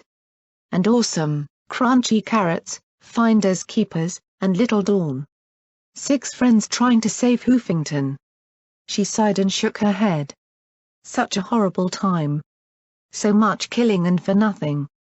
And eventually we turned on each other. She looked at me and her eyes seemed to turn soft. You care for your friends, don't you? I nodded. Then leave this place. Spend what remains of your life somewhere else. Hoofington destroys everything around it. It consumes friendship as readily as life. Go to 10 Pony. New Appaloosa. Friendship City. Stalingrad. Trottingham. Even Philadelphia, but get out of here as fast as you can and don't look back. But what made you split up? I asked softly. The projection went still for a long moment, frozen in place. Zodiac looked back at me, and her lips curled in a little smile. Sorry, Blackjack, but I usually don't talk this much, and I think the projector's getting overheated. Why don't you come back tomorrow? She asked, and the big machine flickered and went dark. Big secret? Painful memory? Both? I paused at the entrance and gave a look back over my shoulder, my eyes lingering on that metal cylinder. I needed to think, which was a bad sign. I'd spent most of my life not thinking about things. My time in Hoofington had changed all that. Now I couldn't stop thinking, and my poor mutated brain kept tumbling over and over again. If only I was able to dig through all the stuff rolling around inside my head for something useful like what I was going to do now. Think. Think. What would the stable dweller do? She'd cast a fail-proof fail-safe spell that would instantly make the right choice just pop right out at her. And then she'd hop into her magic flying tank and do it. 'Cause she actually knows how to do this heroic crap. I said with a grin. I slumped. Once more, the vast gulf between the stable dweller and myself loomed inside me. Well, I could try to find out what some Eponine who knew what she was doing, at least. Not that it was likely to get anything done, but it wasn't as if I had a better idea. I turned on my pip-buck radio and started to pace. It wasn't long before the music stopped and DJ Ponthree's voice burst out of with news about the stable dweller. Clearly, Homage must have been a fan. So, the stable dweller was all the way down in Philadelphia? And apparently she'd just screwed over Red Eye and re-established DJ Ponthree's eyes and ears down in the city. I expected at any moment to hear about how she'd personally and literally punted Red Eye right out of town, but Homage just gave another thank you and put on more music. Was it just me, or did Homage have a gnar? Though a super unicorn mare capable of doing all that? Heck, I'd be a bit moist in the UGGGHHH. None of this is helping, Blackjack. I needed to make a choice. I hated making choices. In '99, my choice was do what I'm told. Outside, it was get away from Deus. For a while, it was find out what EC 1101 is. Now it was try not to get any pony killed. And, if I was honest, don't die in 6 months was really up there too. Try to think what you should do, Blackjack, I said as I trotted through one of the collegiate buildings. What about what security would do? I heard a voice mutter. I looked around. I was in some kind of gymnasium. There was a swimming pool full of murky water that looked more than a little unhealthy, but next to it were 2 bathtubs. Big beautiful basins brimming with steamy water. Whatever pony had invented self-heating bathtub talismans, thank you. Well, first of all, I know what security would do. I tested my horn's magic. It seemed like it was finally starting to return, at least for basic telekinesis. Then I shook my barding and my braces and flopped into the nearest unoccupied basin. These tubs were clearly big Macintosh-sized. I didn't even take up the entire thing. I lay my head back and stared up at the roof. Blackjack was a frayed bundle of neurotic impulses. The stable dweller was a pony too awesome to really imagine. What about security? I hadn't thought of that identity in a while, the one manufactured by Homage's imagination, but in the end, ponies around Hoofington didn't care about Blackjack. Hell, Blackjack had almost speared a doctor's throat. Security wouldn't have ever done that. Security saved ponies. Mom had told me that back when I believed it to be true. Security wanted to save Hoofington and every pony who could be saved. Ponies who followed the most basic laws like don't kill other ponies just because you want to deserved a chance to have a safe life.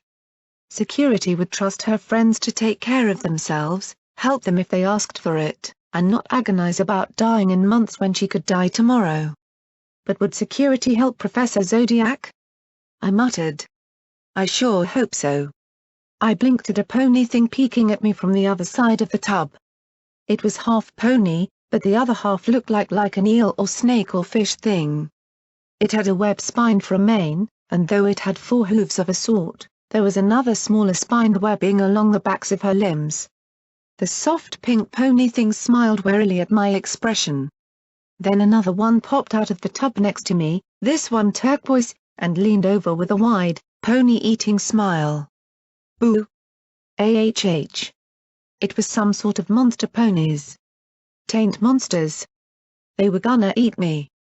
My horn flashed as it tried to shoot my magic bullet spell. It really tried. The flickering ball of light struck the turquoise pony in the face with a zap that blackened her face with soot. She stared at me and coughed a little cloud of smoke before flopping back beneath the water with a groan. Capri. The pink one shouted and jumped from the tub I occupied into the tub beside me with shocking grace. I flopped about, trying to climb out and get my gun, but instead I floundered and flopped in the slippery metal tub. The pink one cradled the other pony in her hoof flipper things. Sagi warned us not to mess with security. Who what how? I babbled, pointing my right hoof at them. Then I saw the hurt in the pink one's red eyes and sighed. Okay, freaking out not helping any pony. Sorry. I didn't know these tubs were occupied. That's okay, most ponies don't come down here, anyway. Sagi and Virgo, mostly, the pink one said shyly. I'm Pisces. This is Capri. Well, Capricorn, but she doesn't like being called that. Blackjack, I replied, feeling adrenaline giving way to shock, and even that wasn't lasting long as Capri recovered. The turquoise pony ran her hoof flipper thing along her bright blue spines. Sorry about blasting you, I said.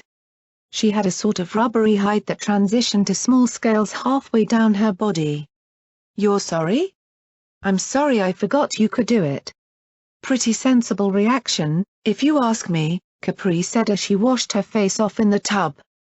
Do I still have my eyebrows? What are eyebrows?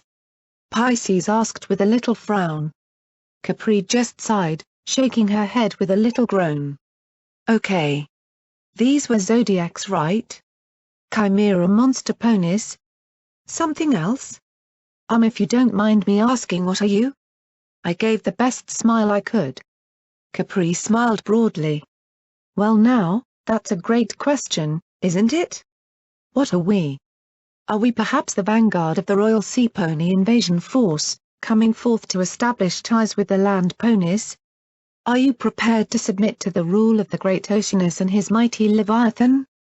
That set off a few fuses in my brain, not least of which was wondering what a Leviathan was. Capri continued on. Or maybe we're the result of some super-secret military naval program to make sap ponies to swim into zebra harbors and blow stuff up?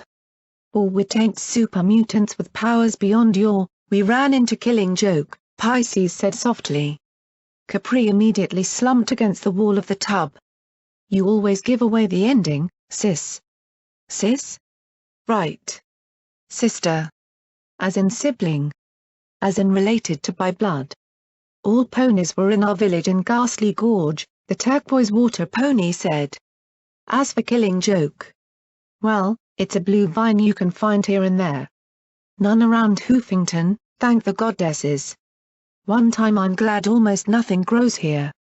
But if it touches you, well, it likes to play jokes on you. Pisces nodded. That usually get you killed. A vine that plays jokes? I needed to scavenge a box of brain fuses. Here I was almost convinced that maybe I'd found out all the messed up stuff around the wasteland. Well, to elaborate, once I said to Sis, "Gee sis, wouldn't it be great to be a sea pony?" To which Sis replied, and she pointed her hoof flipper at the pink pony. Shooby-doo shoo shooby-doo, Pisces said with a little smile. That's from the Sea Pony song, she said with a little nod. So one day we were starving and decided to find our way into the Everfree looking for something non-radioactive and unpoisonous to eat, not one of my smarter choices, in retrospect, and we came across Killing Joke. It burst out of the ground and played its joke by turning both of us into this, she said with a broad smile. By the way, did I mention that we were miles from any water source? That's the killing part, Pisces pointed out. So, yeah, we flopped around the Everfree drying out, crawling on our bellies, really not happy with life. We finally found a pond we could wet ourselves in, that was full of radigators, the pink pony pointed out. Capri rolled her eyes with a soft snort. Which was full of radigators. Fortunately, the joke gave us a few little tricks that let us drive them off, probably an accident on its part. We eventually flopped and flipped our way to a creek and just followed it downstream. Went underground for a while, then eventually ended up in what turned out to be the Hoofington Reservoir. That's when we came across other ponies. Mean ponies, Pisces said with a shiver. Raiders? I asked with sympathy. Capri snorted with a scowl. No. Fancy high-to-do society ponies, she said with a flick of her tail. Caught us in a net and threw us in a jar. They took us to be a part of some menagerie, fancy name for a zoo. Stayed like that for 6 months. The society'd rap on the glass to make us move around. All the time, she said through grit teeth. Pisces whimpered, covering her ears. I don't want to remember the tapping. They just wouldn't stop. Capri hugged her. I wanted to do that myself. Anyway, Professor Zodiac found out about us and paid a whole bunch of caps to King Jackass to let us go. She had to give up something really valuable that she said was hers too. But she said that Nopani should be locked up for looking strange. I thought of Azoni trying to teach in an empty lecture hall. So now you're Zodiacs? Pisces smiled and nodded. That's what Sagittarius said. He was the one who told the professor about us being an awesome's menagerie. The pink sea pony flushed at Capri's glower. I mean King Jackass. That mollified the turquoise sea pony a little bit. Capri leaned against the back of tub, and on her rump I saw an odd symbol, a zodiac magical tattoo like the decals we'd worn leaving Megamart. Wow, that seemed too long ago. Now we do whatever we can to help out here. Sometimes we catch bounties if they live near water. Sometimes we scavenge sunken wreckage. One good thing about being like this is that we don't seem to get any more mutated by taint or the crud in the water. She looked at the pink sea pony. We're going out to the bay soon. Gonna see if we can pull something useful off the Luna. That sunken battleship? I asked, and she nodded. You can't tell me there's useful stuff on that wreck. Plenty. She laughed. All kinds of talismans still intact.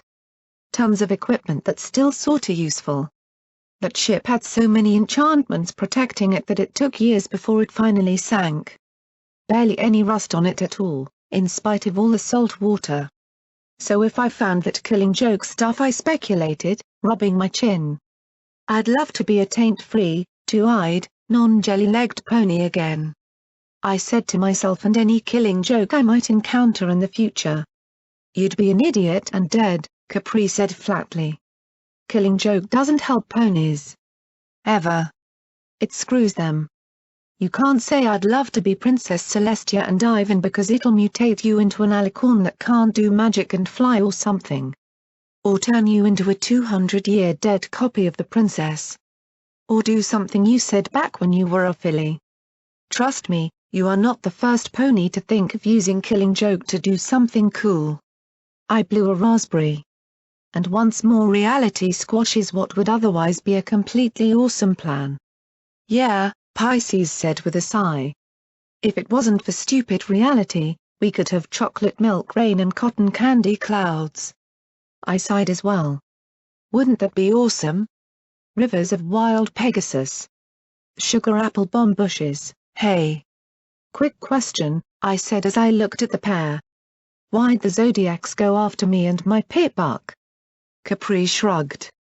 Saga's idea. He heard that the professor needed it really badly. She folded her hoof flippers under her chin. He's the oldest Zodiac, so he's kinda in charge. The idea was it'd be a surprise or something. Pisces nodded. Libra spilled the beans, though. Capri shivered. Professor was so pissed. I don't think I've ever seen her so mad before. The turquoise pony looked at me with a sympathetic look. She said you'd never help her now. That lined up with what I'd heard from the professor herself.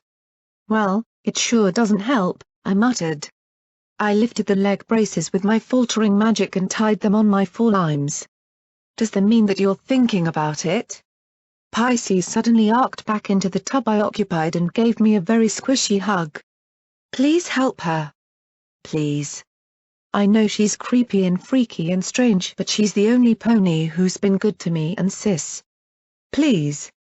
Oh, wasn't this awkward? Pisces. Capri said, and her tail slipped up to smack the back of her sister's head. The pink sea pony went even redder, flushing and bowing her head in embarrassment. Sorry. She's like that. Then the turquoise mare tapped her hoof fins together as she chewed on her bottom lip. But if you did decide to help the professor, I sighed and slipped from the tub, putting on my last 2 braces. Yeah. Like I said, I am thinking about it. And if my answer was no, Then I'd better be well gone from here before giving it. What is the goddess's interest in Blackjack? Your question is so simplistic that it makes one wonder why you would bother to waste the goddess's time with it. Our first interest is the interest that we have for all of Ponikind, elevating and preserving all ponies through unity in the goddess. We know that through unity, Ponikind will be transformed into a state of being perfectly suited to thrive in this wasteland. Once our hooful of trivial complications are resolved, we will give all of Ponydom a safe and prosperous future in us. However, we are also interested in Blackjack for her capability and her determination. The goddess appreciates ponies of mettle and fortitude, and she has demonstrated that she excels in both areas. Despite her copious flaws, she has managed to persevere against tremendous odds and yet seems to consider them quite ordinary. She seems hopelessly unaware that only a few ponies could face what she encounters daily and still continue onward. Such traits are valuable. Thus, the goddess's interest in her is the same as any pony's. How can we use her to achieve our goals? Is that not how all heroes are eventually exploited? Saying it was about to rain in Hoofington was like saying the wild Pegasus would run out. It was inevitable and dreaded at the same time. Treat was in the middle of the procedure.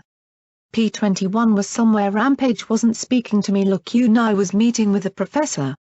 That left me and Glory with nowhere to go, nothing to do, and Nopany shooting at us.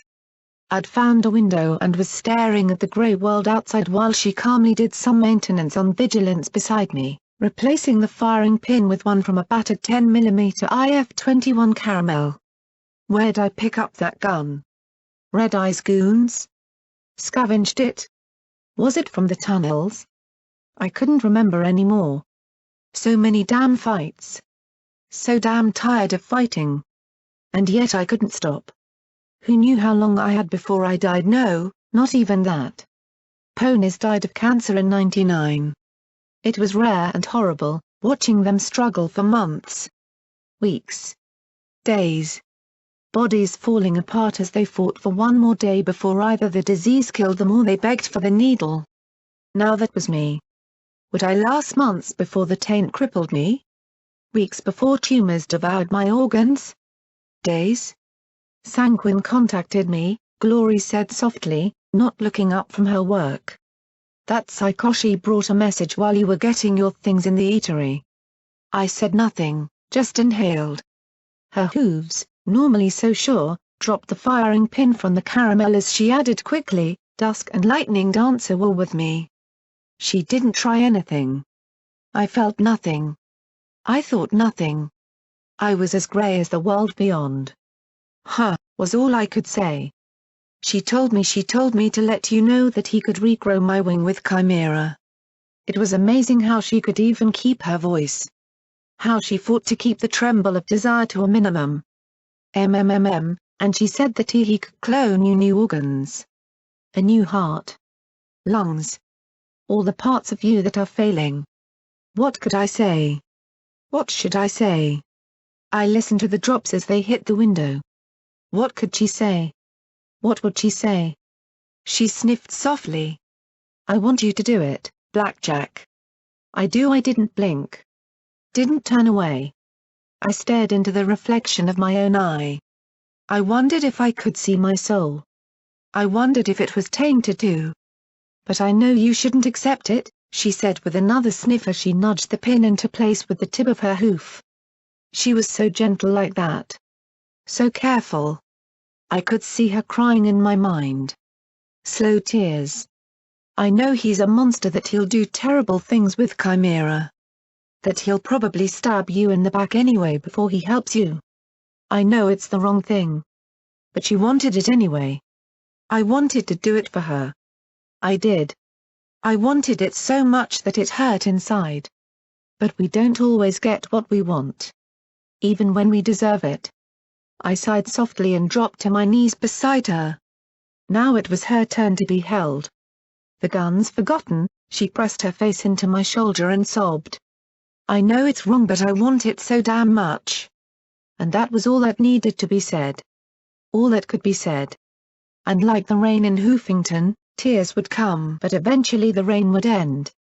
The goddess would have a word, Lacuni said from the shadows of the hallway.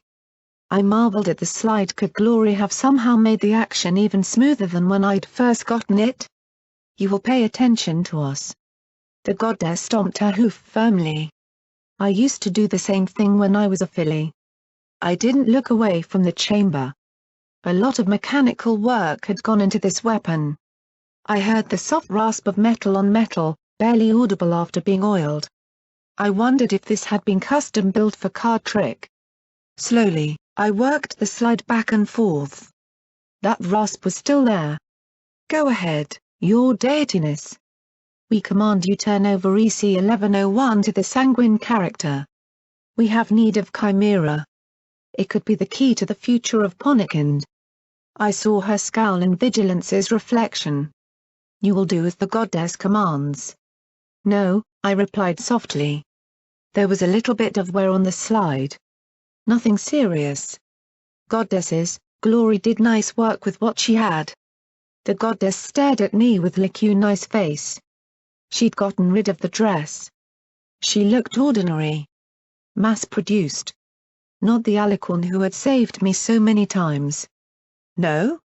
It's 2 letters, I replied as I slid a magazine home and loaded a round in the chamber. Her eyes flared in rage. You gave your word. Yup. So it looks like I'm a liar too, I said before looked at her. Project Chimera came before Twilight's alicorn project. And you have Twilight's memories or something inside you. So what do you need it for? Impudent fool. The goddess need not explain herself to any pony. We are the future of Equestria. We are your salvation.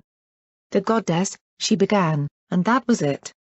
Before she could get past that point, Vigilance was shoved in her mouth. She looked so stunned that I might have found it funny that she'd cut off her tirade even though she had just been beaming it straight into my head. Let me make something clear. I do not like the word goddess. I can't even think of Celestia and Luna as goddesses anymore. I don't even think there are goddesses at this point. All I know are friends and enemies. Lacuni is my friend. The goddess isn't. My eye narrowed. I hope Lacuni would forgive me for this. So my suggestion would be you let Lacuni speak for you, goddess, because right now I'm pissed off enough to ignore you out of spite. I wanted to find a certain ghoul and make a pink, smoking wallet out of him. For a second, I was sure that I was going to have to pull the trigger. Then I saw the slight tensing around the eyes that was more worry than indignation and pulled the gun from her mouth. I'm sorry, Lacuni, I said softly. I felt ashamed for doing that. She worked her jaw a moment before saying softly in my mind, it's all right, Blackjack. But as you said, the goddess is definitely not your friend. I sighed and looked at the rain creeping down the window panes. I don't like beings that think they're perfect. Powerful. Better. I spotted my reflection in Vigilance's polished silver plating. I know I'm weak and powerless. I don't need some goddess rubbing it in. Lacuni was silent for a second and said, in a voice tinged with irony, you have an odd understanding of the concept of weakness. I smiled slightly. How in Equestria did the goddess believe humility, restraint, and compassion were weaknesses? If the goddess had been like Lacuni, Equestria would be flocking in droves to join Unity. Nopany wanted to be a part of something that believed it was already better without them. So why does she need Chimera? It's a rather simple problem of biology, she replied softly. You see, all alicorns are biologically female. I just blinked at her, not comprehending the problem. She elaborated delicately, and we require males to procreate. I blinked, furrowing my brows. Well, I wouldn't ask P21 for the honors, but there's probably a lot of males who'd take you up on that offer. She shook her head slowly. We are unfortunately incompatible with male ponies of any variant. Now I was frowning. Wait a minute. If you can't breed with pony males, then where the hell did Celestia and Luna come from? I blurted. That is a great mystery. Twilight theorized that alicorns may have been manifestations of some primal magical energy, but Celestia and Luna never confirmed this. Since the fusion Mare gospel originated with Chimera, though, the goddess theorizes that perhaps it can be adapted to create a male of the species. To be honest, the goddess is expending all her energy on various possible means of solving this dilemma. She is under a great deal of strain. I sighed softly. I won't give EC 1101 to Sanguine. Not to save my life, not to save your species. Not even to replace Glory's wing, damn me. But if I can find some way to help you as you need to be helped, I will. I looked up and gave her the best smile I can. That's the most I can promise. She seemed to be listening for a moment. I heard the faintest of whispers as lacunae bled over snatches of conversation. There was a mention of a book, and using Little Pip to get it. From the little bits I gathered, she was more intelligent and less stubborn than I. The name nagged at me. Where'd I heard it before? Finally, an agreement seemed to be reached as lacunae said, the goddess is not happy, but she accepts your offer. Good, because I honestly don't know what I'd have to do otherwise. Oh, that is simple. I would have teleported behind you, raised my shield, killed you with my magic, torn the pip-buck from your limb, and returned to Maripani, she said quite matter-of-factly. Of course, I promise you that I'd feel absolutely terrible about it afterwards. I chuckled softly. Couldn't get much more fair than that, could I? There are certain things that get my attention. Nuzzles to my flanks. The sound of a shotgun shell being actioned into the chamber. The sweet smell of wild Pegasus. And the impact of a nearly full-grown Rampage slamming into me from behind and sending me sliding down the hall. Normally I would have rolled with it to my hooves, but my braced limbs clacked as they struggled to support me and move as they were supposed to. That gave her the time to jump right on top of me. Hi. I wanted you to know that Scotch is done. She doesn't remember anything from the tunnels. Not a thing, she hissed down at my face. Do you know what she did? The very first thing? Rampage, I've had a lot of people jumping on me today. I really hoped I wouldn't have to shoot her in the head again. She asked for me. She shouted in my face. Don't you get it? She's young and scared and afraid and asked for me to see her. I saw the tears beneath the rage. Just like Thorn. Just like she grimaced and sobbed, pressing her face to my chest. I had to tell her no. I ran from her. She needed me and I ran. Because otherwise she might kill Scotch Tape. Rampage, I'm sorry. My striped friend rubbed her nose. Why do you have to do it, Blackjack? Scotch is a tough girl. So she had a scare or two she'd get tougher from them. But now she's scared and all she knows is I can't be around her. And I can't tell her not the reason why she doesn't remember or why I can't give her the hug she needs. I sat up.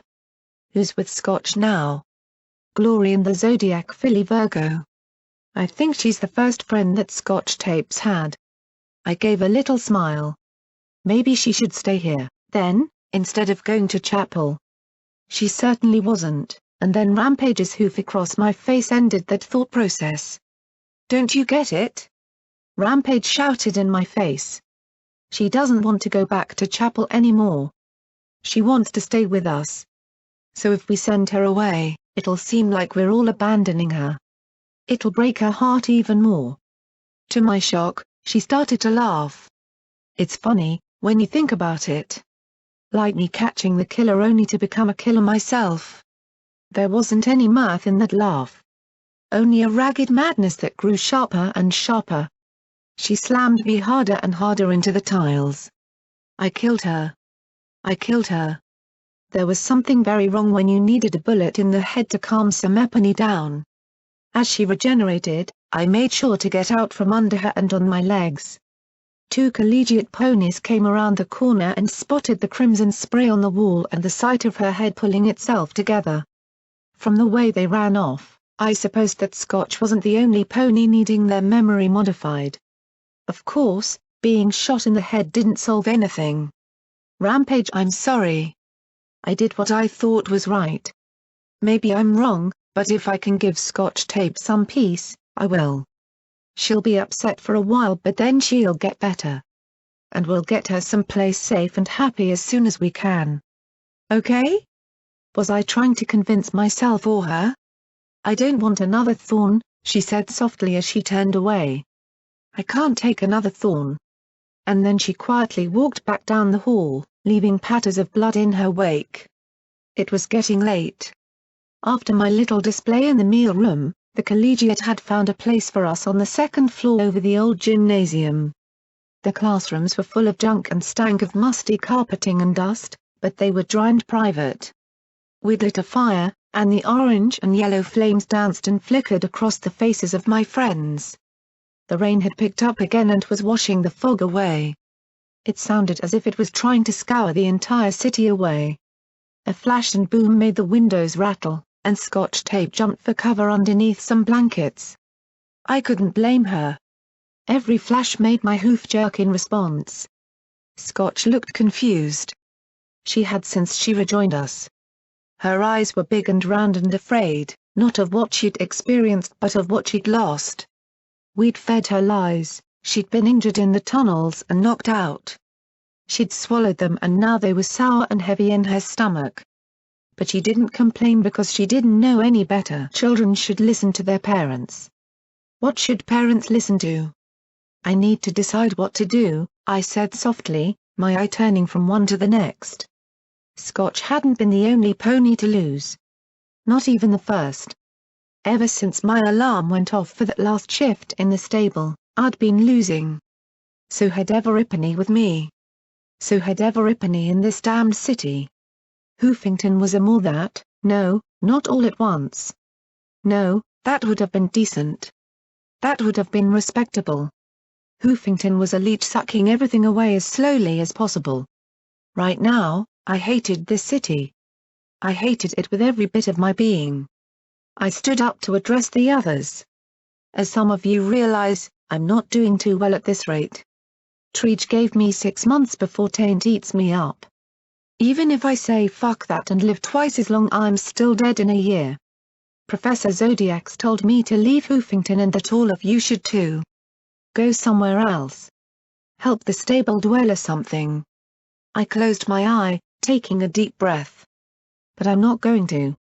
P21 was almost completely turned away from me. Only the thinnest sliver of his face showed in the flickering light as his forehooves incessantly rubbed his rear leg. He stared off. Was he looking into stable 99 right now? Was he hearing the Overmare? He was a smart pony but not a good one. The chance to be a good pony had been taken from him. Now he was just trying to not be a bad one. Priest would never love a bad pony. It's also been suggested that I give EC 1101 to Professor Zodiac. Hand it over and let her deal with it. And I'm mighty tempted to do that, I said softly. She seems a decent sort if a little weird. But I am not going to do that. Like it or not, this is something I have to see through. I looked at Lacunai in the corner, feeling the stare of hundreds of eyes reflecting the flame. It's also been suggested that I give EC 1101 to Sanguine. Get myself some new organs, Glory a new wing, and the goddess sedate. Well, I'm not going to do that either. After what he's done, Sanguine's never going to get his hooves on Chimera if I can help it. Maybe we can get that project to Professor Zodiac or something and explore that possibility later. But not through Sanguine. Not after 99 and Deus. I looked at the dark alicorn, wondering if I was addressing my friend or my enemy. What about Steel Pony? Glory asked. Maybe the professor could do something? I shook my head. It's not like there's a great overabundance of bionic parts out there. She'd have to make the synthetic organs from scratch. There's not enough time for that to save me. Sorry. Glory hung her head and nodded silently. The fire flickered and danced across Rampage's face, every lick of flame from the barrel seeming to make her change.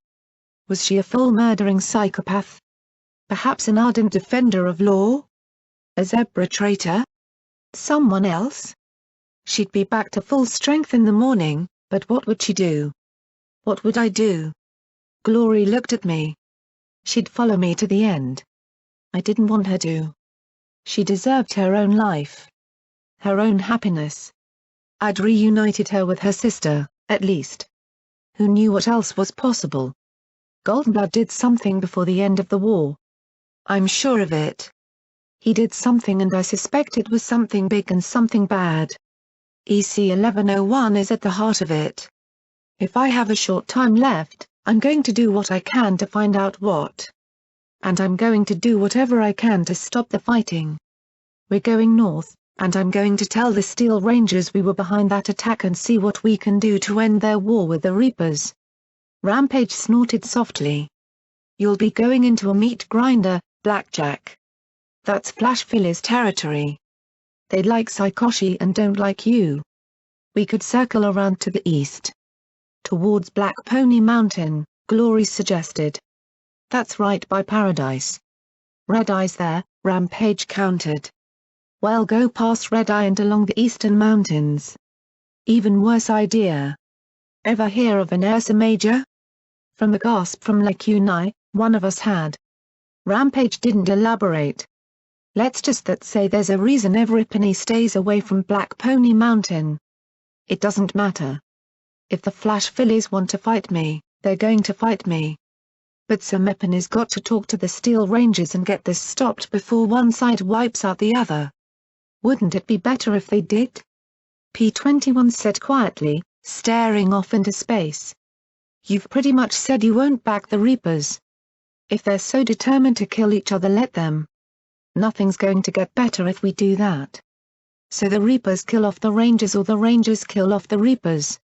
That'll just lead to another round and another round. Eventually, there won't be anything left. I said, with a stomp of my hoof, the brace clattering with emotion. I looked at Rampage.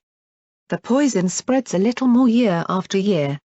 I looked at each of my friends. If we're going to matter at all, then we're going to have to do better. All of us. Not just we six, but Everypony. And if I'm only here for a short while, then I'm going to do my damnedest to encourage folks to do better. Or die trying, I finished grimly. The dealer stared at me from the far side of the burning barrel, his lip curling in a small smile. And that was that. Decision cast. I would stay in Hoofington and chase down Goldenblood's secret projects and learn what that bastard had done with the OIA. Because I suspected that, apocalypse and 2 centuries notwithstanding, it wasn't dead yet.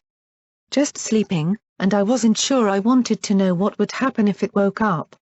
Twilight Sparkle had created gardens to save Equestria. Goldenblood wanted to save Equestria more than anything. With all the resources of the 6 ministries, what could Goldenblood have created? Do I love Blackjack? That's an oddly personal question. I'm not sure how to answer. Yes would suffice, but it really wouldn't explain much, would it? I suppose what you're really asking is, why do I love Blackjack? When Blackjack is at her best, she's like Ponikin at its best. I really believe there's nothing she can't accomplish when she's like that. It's almost scary just what she can get done when she puts her mind to it. She tracked down Dusk, fought a whole slew of Red Eye soldiers, and brought her back to help me. And it worked. I don't think Dusk and I have ever talked like we did when she saw my injury. And that's why, when she talks about saving Hoofington and Equestria, I think she might be able to do it. At the same time, I'm scared of her. I'm scared of what she'll do. What she can do. She killed her stable because she thought it was the right thing to do. She almost killed herself for the same reason. I don't know what snapped her out of that, but it had to be miraculous. She went through those tunnels and she kept going when we all just wanted to die. And so I'm scared that one day she's going to go somewhere and I won't be able to follow her. So, do I love her? Yes. But will I always be able to be there for her? I don't know. There wasn't much discussion after that. My friends knew my plan. Would they leave me? It would probably be for the best. Rampage had no reason to stay and every reason to go. P-21 There was a better life waiting for him in chapel. Lekunai How could I know that the goddess wouldn't just sweep her aside and take over? Scott should be left behind. Where I was going was no place for a filly. And, though I loved her more than my own life, it wasn't a place for glory either. I was destined for a bad end.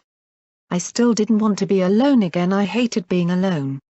But I hated my friends being hurt by me even more. I rested my head on Glory's chest, listening to the beat of a sound and healthy heart, and let it soothe me off to sleep. My hooves crunched softly beneath the snow, the night turned to amber hues as I trotted along with my pip buck clicking in my ears. For some reason, I was dressed all in black. Black gas mask. Black barding that completely covered me horn to hoof. Black coat covering it all. The heaps of snow seemed to glow on their own as I trudged silently along the road. Above me hung a city of dreams, or maybe nightmares, on a grand and terrible platform clinging to the side of a cliff. My lips moved silently, but the familiar words were dull and meaningless. Streamers of gas seemed to trickle off the edges of the city. The rancid taste of orange filled my mouth from a tube at the corner. There were other tracks in the snow. Bodies in the snow. A trail of dead ponies. I walked on them whenever I could to get out of the snow. The dark clouds overhead continued to dump layer after layer of the fluffy material. It was knee-deep now. There were lights ahead. Skowagons. Tents. Ponies milling about, crying softly as they huddled in the shelter of the vehicles. I moved off the road, as silent as the snow around me, creeping closer. "Get another case of Rad X opened and keep them out of this green snow," a mare wearing bright yellow barding called out. "Get those emergency suits handed out. Foals first, damn it," she yelled as she waved her hoof at the ponies around her. The suits were marked with the Ministry of Peace's butterflies. There were soldiers too, looking scared as they stared out at the night. I crept closer. A soldier said to the mare in the yellow emergency suit, "Is it true? Is Hoofington gone too?" "There's no reply on any of the emergency channels," the mare replied. "We might be able to make it to the Fluttershy Medical Center if it hasn't been hit." There was a note of despair on the edge of her voice as she looked out at the darkness. "Is there any place that hasn't been hit?" "Long as we hit them too," the soldier muttered softly as she scowled up at the dead city. "I don't think any pony else is coming out of there. We can't keep this evacuation center here forever." She stamped her hoof in the snow. "I can't believe that the Steel Rangers just abandoned us," recalled my ass. "What were they recalled for?" Then I floated a rifle out in front of me. The leg-long scope made the soldier's head leap clearly into view. Matronly. Definitely a motherly type. Not the sort you'd expect to find in combat barding. Crosshairs aligned on the side of her head. A small hole appeared just behind her temple. Her body blocked most of the side of the blood spray in the snow. The mare in the emergency suit froze, but the glassy helmet distorted my targeting. A second later, the rifle fired silently into her. Chest shot. She dropped and started to crawl towards one of the wagons. The other soldiers in the evacuation camp began to scramble. "Sniper! Zebra sniper!" they called out as the refugees started to scream. Crosshairs swept the camp. Soldier with a rifle. Headshot. Soldier with a rifle. Headshot. The others were behind cover. Taking another sip of rancid orange, I rose and moved towards the camp. The rifle disassembled itself in the air above me, returning to my bags, and out came two matte black submachine guns, IF-44 Angel Bunnies. A hoof-long silencer was screwed to each as I moved like Black Death upon the camp, the cylinders muffling the noise and cutting down the muzzle flash. Soldiers came out of cover, trying to protect ponies in a dying world.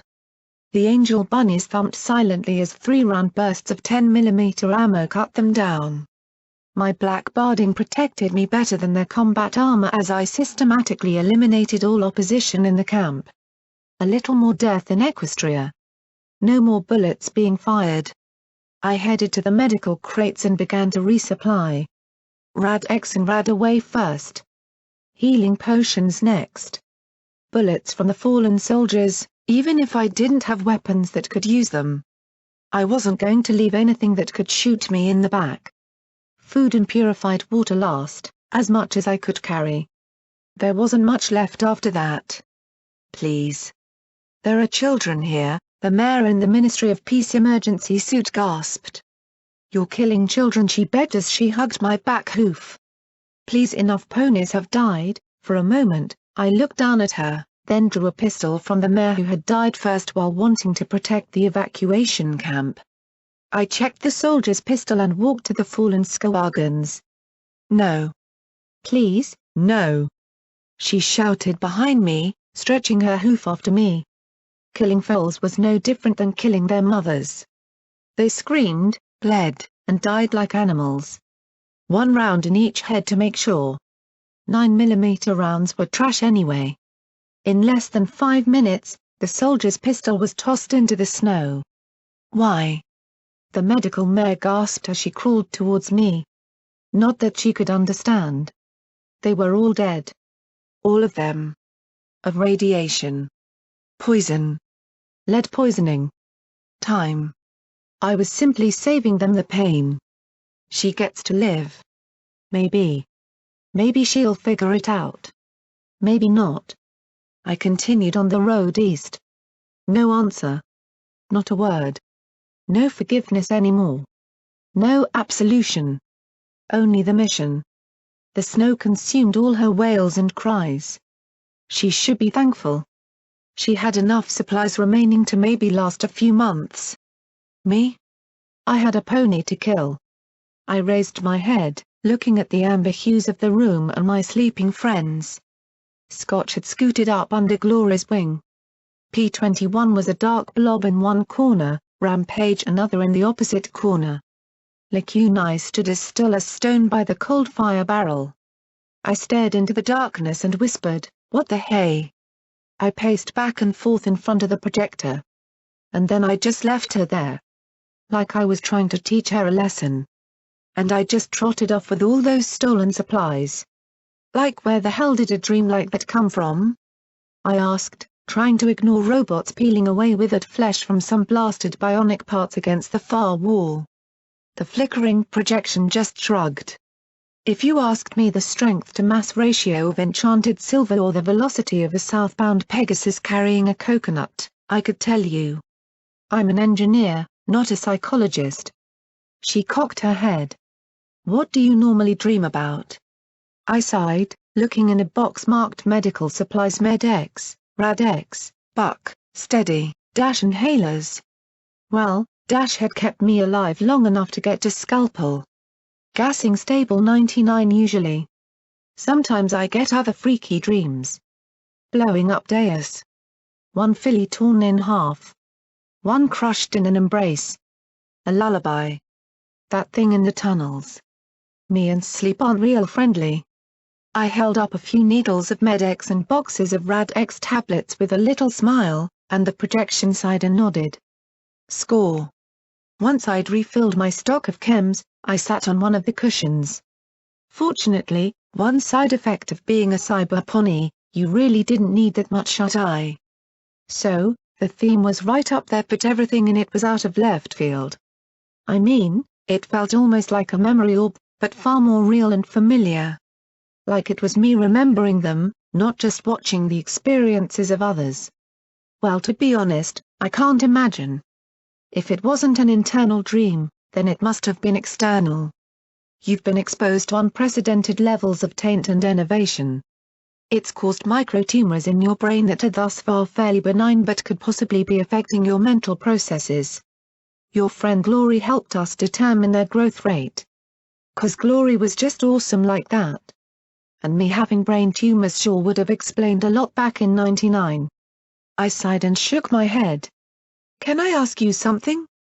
Treege mentioned you went down the elevator too. Why? She sighed. Well, you know that I was predominantly involved with Steel Pony, but I heard rumors about the other projects. It was a bit of a game back then to try and find out each other's secrets. The only pony who knew everything was Goldenblood and maybe Vanity. Vanity? His uncle? She nodded slowly. He was always accompanying Goldenblood. Technically, He worked for the MOM, keeping an eye on bad ponies in the military, but after the Marauders disbanded he was brought into the OIA directly. She frowned. Some ponies think that he was really spying for Pinkie Pie. That he turned over something that made Luna dismiss him from his position, because he worked with Horse and Trueblood. But if he really was against his nephew, vanity could have done a lot more damage to him. So it's a mystery. The projection then smiled. I'd heard about those ruins and the memories. Rarity and Goldenblood had been down there. I was hoping to catch a memory of either of them, especially Goldenblood. Unfortunately, I was down there so long that she pointed a glowing hoof at the jar. And did you find out anything? I asked eagerly. I did encounter one memory. But let me see if I can do this. The room lights began to flicker, then darkened as the projector lit up the space overhead. The colors combined and oriented themselves into that dreary buried ruin. There were no swirling motes of light. Just magic lamps illuminating the crushed stone. It was back in the ruins, and there were 2 mares, not counting my host, collecting pot shards. It became apparent why the memory was selected when Rarity walked past. Wonder what she's in a hurry about? A mare, I guessed, was the host said. Leave it be, Dewdrop. Rarity's going to have you sweeping floor scraps if she catches you eavesdropping, one of the 2 replied. My host chuckled. I'm not eavesdropping. I'm collecting pot shards. And she happened to be collecting them very quickly in the direction the white mare had gone. Rarity trotted along through the buried ruins, looking particularly magnificent in her purple rubber boots and coat that shielded her from the water dripping from above. Goldenblood stood at one of the walls next to a hole the water in the cave was trickling into. His eyes were distant as he floated a piece of rock in front of him, turning it over and over. The spiral chunk of silvery stone glittered coldly in the light of the lamps and seemed to have him mesmerized. Goldenblood, a word, Rarity said softly, but voices carried in the tunnel and whoever was remembering this moved closer. The wheezing, scarred buck regarded her with an arched brow. I wanted to thank you for helping save Pinkie Pie. If that bomb had gone off, she took a deep breath. I've never faced the possibility of losing my friends before. Never?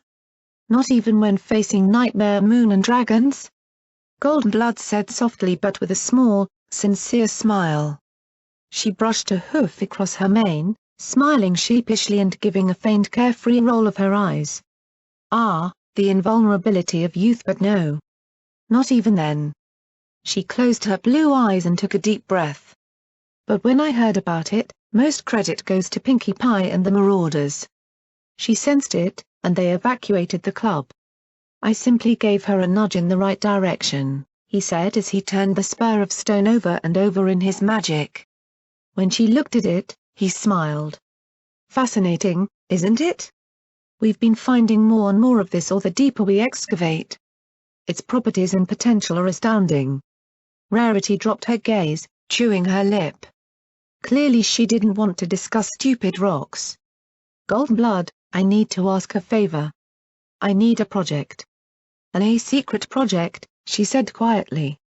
Normally, I'd never ask, but after Pinkie, she chewed on her lip. I think I may have a way to protect my friends. But I need something. Something terrible. Goldenblood just stared at the hard spiral as he turned the rock over in his magic. I see. It's a new kind of magic. Or perhaps a very old kind. I'm not sure, but I don't trust it. I need to make certain it won't hurt my friends, she said softly, keeping her eyes on the water as it trickled over the edge and through that dark gap. If it works, I can keep every penny safe forever. You need test subjects, Goldenblood murmured softly in his watery, rusty voice.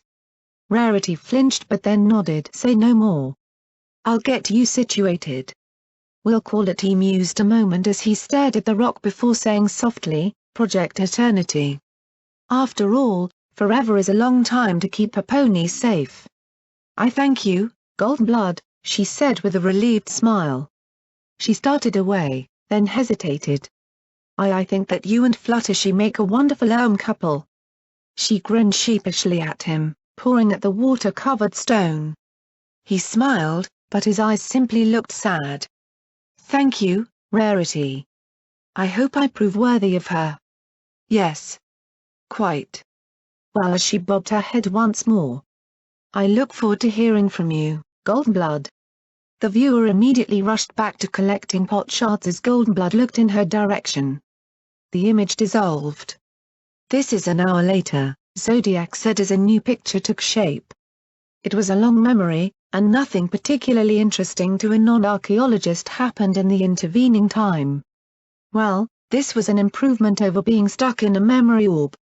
"Come on, Everipany. Last ride out of this hole," some buck called. The viewer trotted to the elevator and it started to rise out of the earth. It flashed by other subterranean workings as it lifted before finally reaching the top. It looked like the foundation of a large concrete building. Ponies started filing out, trotting towards the exit and laughing about their day. All except for Goldenblood. He stood against the rail surrounding the elevator shaft as ponies left. His eyes stared right into mine. "A minute, Dewdrop." Yes sir," my host said softly. "You heard my conversation with the Ministry Mare." It wasn't a question.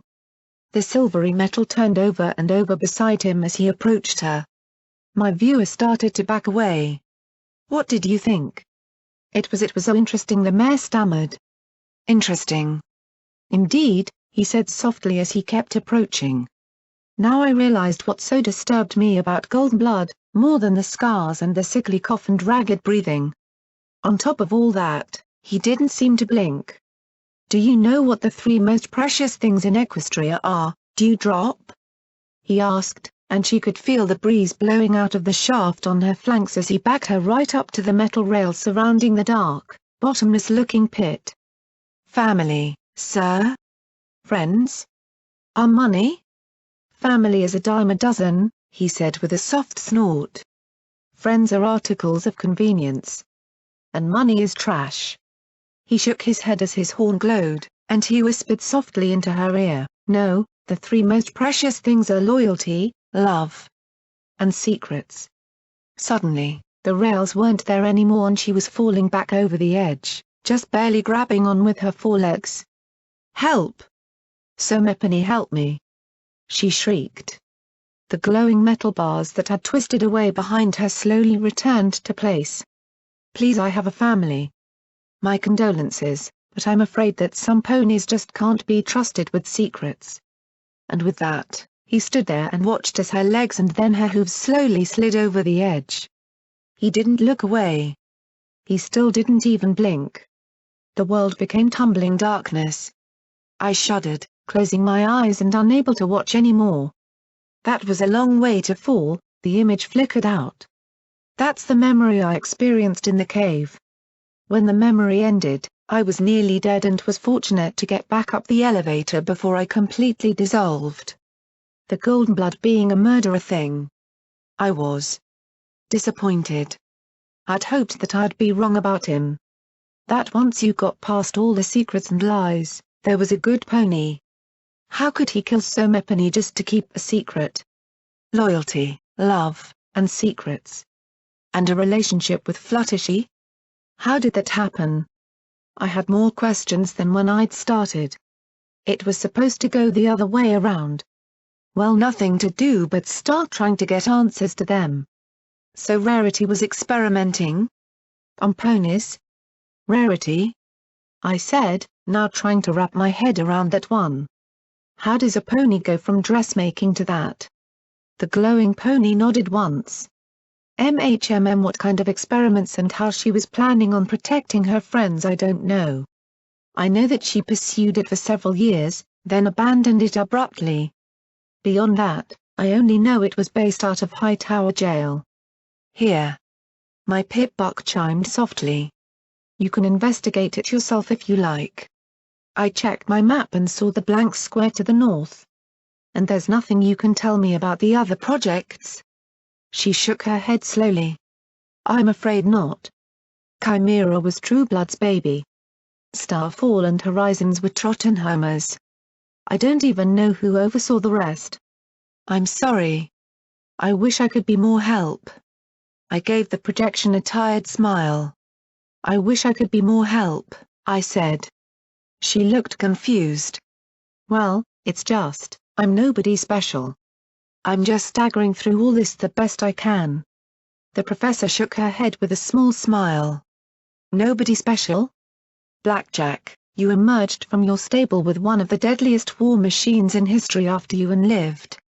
Since then, you've destroyed that war machine, helped stabilize Flank, are virtually the patron saint of Chapel, brought together sand dogs and ponies in mutual protection, ended one of the gravest raider threats to the city, and during all of that you were also unraveling a 2-century-old conspiracy involving one of the most secretive and powerful ponies in history. You've gotten to the point where your whim is a major consideration for all the powers of the Hoofington region, and you carry with you our single best hope for recapturing the greatest technological and arcane treasure troves in all of Equestria. If you are a nobody, then you are the greatest nobody in the history of the world. I blinked, blushing hard as I rubbed the back of my head. Gosh, when you put it that way I was still a nobody, but at least it was nice to hear she regarded me so highly. I looked at my pip-buck. I can't give you EC-1101, Professor. But if there's a way I can give you access to Steel Pony I will. I looked at her stunned expression. It probably won't do me any good, but you might make some use of it. She stared at me, and then the glowing projection threw its arms around me. The light flickered and sparked, dazzling my eye. Thank you so much. She drew back. Well, if you can get to the Flash Industries headquarters' manor frame and use EC-1101 to unlock it, I should be able to extract the Steel Pony activation files and schematics from here. Flash Industries? One of several cover companies we worked with while developing Steel Pony. I'd direct you to the Aegis Security headquarters, but it took a direct hit from a balefire missile. There's naught left but a crater. My pip-buck chirped as a few new icons lit up. These are the OIA fronts I know of where you might find something useful. Boom Incorporated. OIA Progress Office. Horizon Laboratories. Hippocratic Research. I felt light-headed. Places all in the northeast corner of the outer city. Places where I might find answers. A place where I might find Sanguine himself. I nearly trembled in anticipation. Thank you. This is wonderful. I don't know what to say. She flushed. Well, her cheeks were a little shinier than before. And if I can make one last request, I'd like to interview all of you. I think it's something that might be valuable someday. Ponies are going to want to know just who Security and her friends were. I couldn't think that that would ever be valuable. In 6 months I'd be gone, and in 7 probably forgotten, except maybe by Glory and my friends. Well, I'll tell them when I see them in the morning, but don't hold your breath. The projection arched her brow and I coughed into my hoof. You know what I mean. What do I want? Gosh, that's an easy one. Give me a box of sugar apple bombs and a bottle of wild Pegasus and I'm good. Look, I'm not a complicated pony. Really. I'm not smart enough to be a complicated pony. I want folks happy and safe. That's it. If my actions make some ponies able to live their lives, then I'm good. Of course, that means that sometimes I have to take lives as well. I never like doing that. I know some ponies feel a rush when they kill, but it's just something I have to do. And sometimes I'm really good at it. I wish it was as hard for me as it used to be, but I guess that it's growing up, huh? So if I do kill, I try and kill the ponies who cause harm. I do my best to make sure that no pony gets hurt who isn't causing hurt. But what I'd really like is a nice place to live with Glory, a kid of my own, in a safe place, with a weekly poker night with my friends. I'm pretty sure that's all I need. If I get that, I'm pretty sure giving whatever I have to everybody else who needs it isn't much of a problem. Oh, I suppose I should throw not dying in there too. Crap, can I do this again? I waited at the north gate, calmly checking my shotgun, rifle, and 12mm ammo. Fresh healing potions from Treach for the next few days. Food and purified water. The thunderstorm was soaking everything, transforming the quad into a muddy lake. Glory trotted out of the mist, her beam rifle shifted to the side to compensate for her missing wing. She smiled broadly up at me in her equestrian air guard barding. "Leo didn't want his gun back?" I asked with a smile of my own. "He did, but I beat him," she said with a chuckle. "You fought him?" I asked in shock. "Glory fighting for a gun?" She brushed her purple mane out of her eyes. "No. I guilt-tripped him about almost killing you when you were going to do so much for the professor, so he dropped it." I smiled at her. "I love you." She flushed in delight. Scotch Tape came staggering out of the fog. "Don't go." "I'm coming with you." My smile strained. "You're sure I'd done all I could to convince her to stay here with Virgo or return to the Crusaders?" She remained adamant. Rampage had been right. "Of course. We stable 99 ponies have to stick together," Scotch said brightly. She wore her brown work goggles and 99 utility barding. I sighed at the sight of her with a 9mm automatic pistol. She'd have to go through her first kill all over again. Hopefully it wouldn't be for a while. "Yeah. We have to stick together," P-21 said from my side. I jumped. Okay, I would have jumped clear over Glory if my legs were working right. My blue friend gave me a small smile and shrug. "I've stuck it out with you this long. I can manage a few more months. Chapel's not going anywhere." His eyes flicked down to Scotch, and for a moment I thought he was going to say something. Then he just flushed and looked away. The filly dropped her eyes with a sigh. "The goddess shall not be excluded," Lacuna pronounced as she trotted forth in her black dress. "No gun, but we'd find some way to remedy that. In the meantime, she had her magic." Her purple eyes stared down at me coldly, but then shifted and softened as she smiled. "The goddess is quite curious about what you will find in the future. So she's not going to try and make me find Chimera for her?" I asked, arching a brow curiously. "No. The goddess anticipates that she may task another to that end. Hopefully that one will be far less stubborn," Lacuna finished with a soft smile as she looked at me fondly. I looked out into the mist-shrouded quad and the hazy outlines of the buildings. I expected Rampage to emerge any second. Any second, where's Rampage?" Scotch Tape asked with a worried frown. "I guess she's not coming. And I supposed that would be for the best. Damn it, it still felt wrong, though." We filed through the gate, past the guards and the beam turrets. Hopefully I'd made a big enough dent in the ghoul population that we wouldn't have to fight for a while. I took point, Glory watched the left, and P-21 watched the right. Scotch Tape was in the middle. Lacuna doffed her dress and took to the air. Really, why had she bothered putting it on at all? The entire collegiate had seen her wings while the goddess was in control of her. I turned back, looking at the grey block buildings through the haze of the rain. For a moment, I thought I saw a white pony with a flash of red atop one building. But then the rain stung my eye and I blinked. And she was gone. Footnote: 50% to level. All thanks and praise to KKAT for creating Fallout Equestria. Much praise and thanks to Heinz and Bronode for making my lousy writing decent enough for all you folks. Comments are craved desperately. And if you'd like to donate a bit or two to the writer, the tip jar is to David13@gmail.com through PayPal. Thank you so much for reading.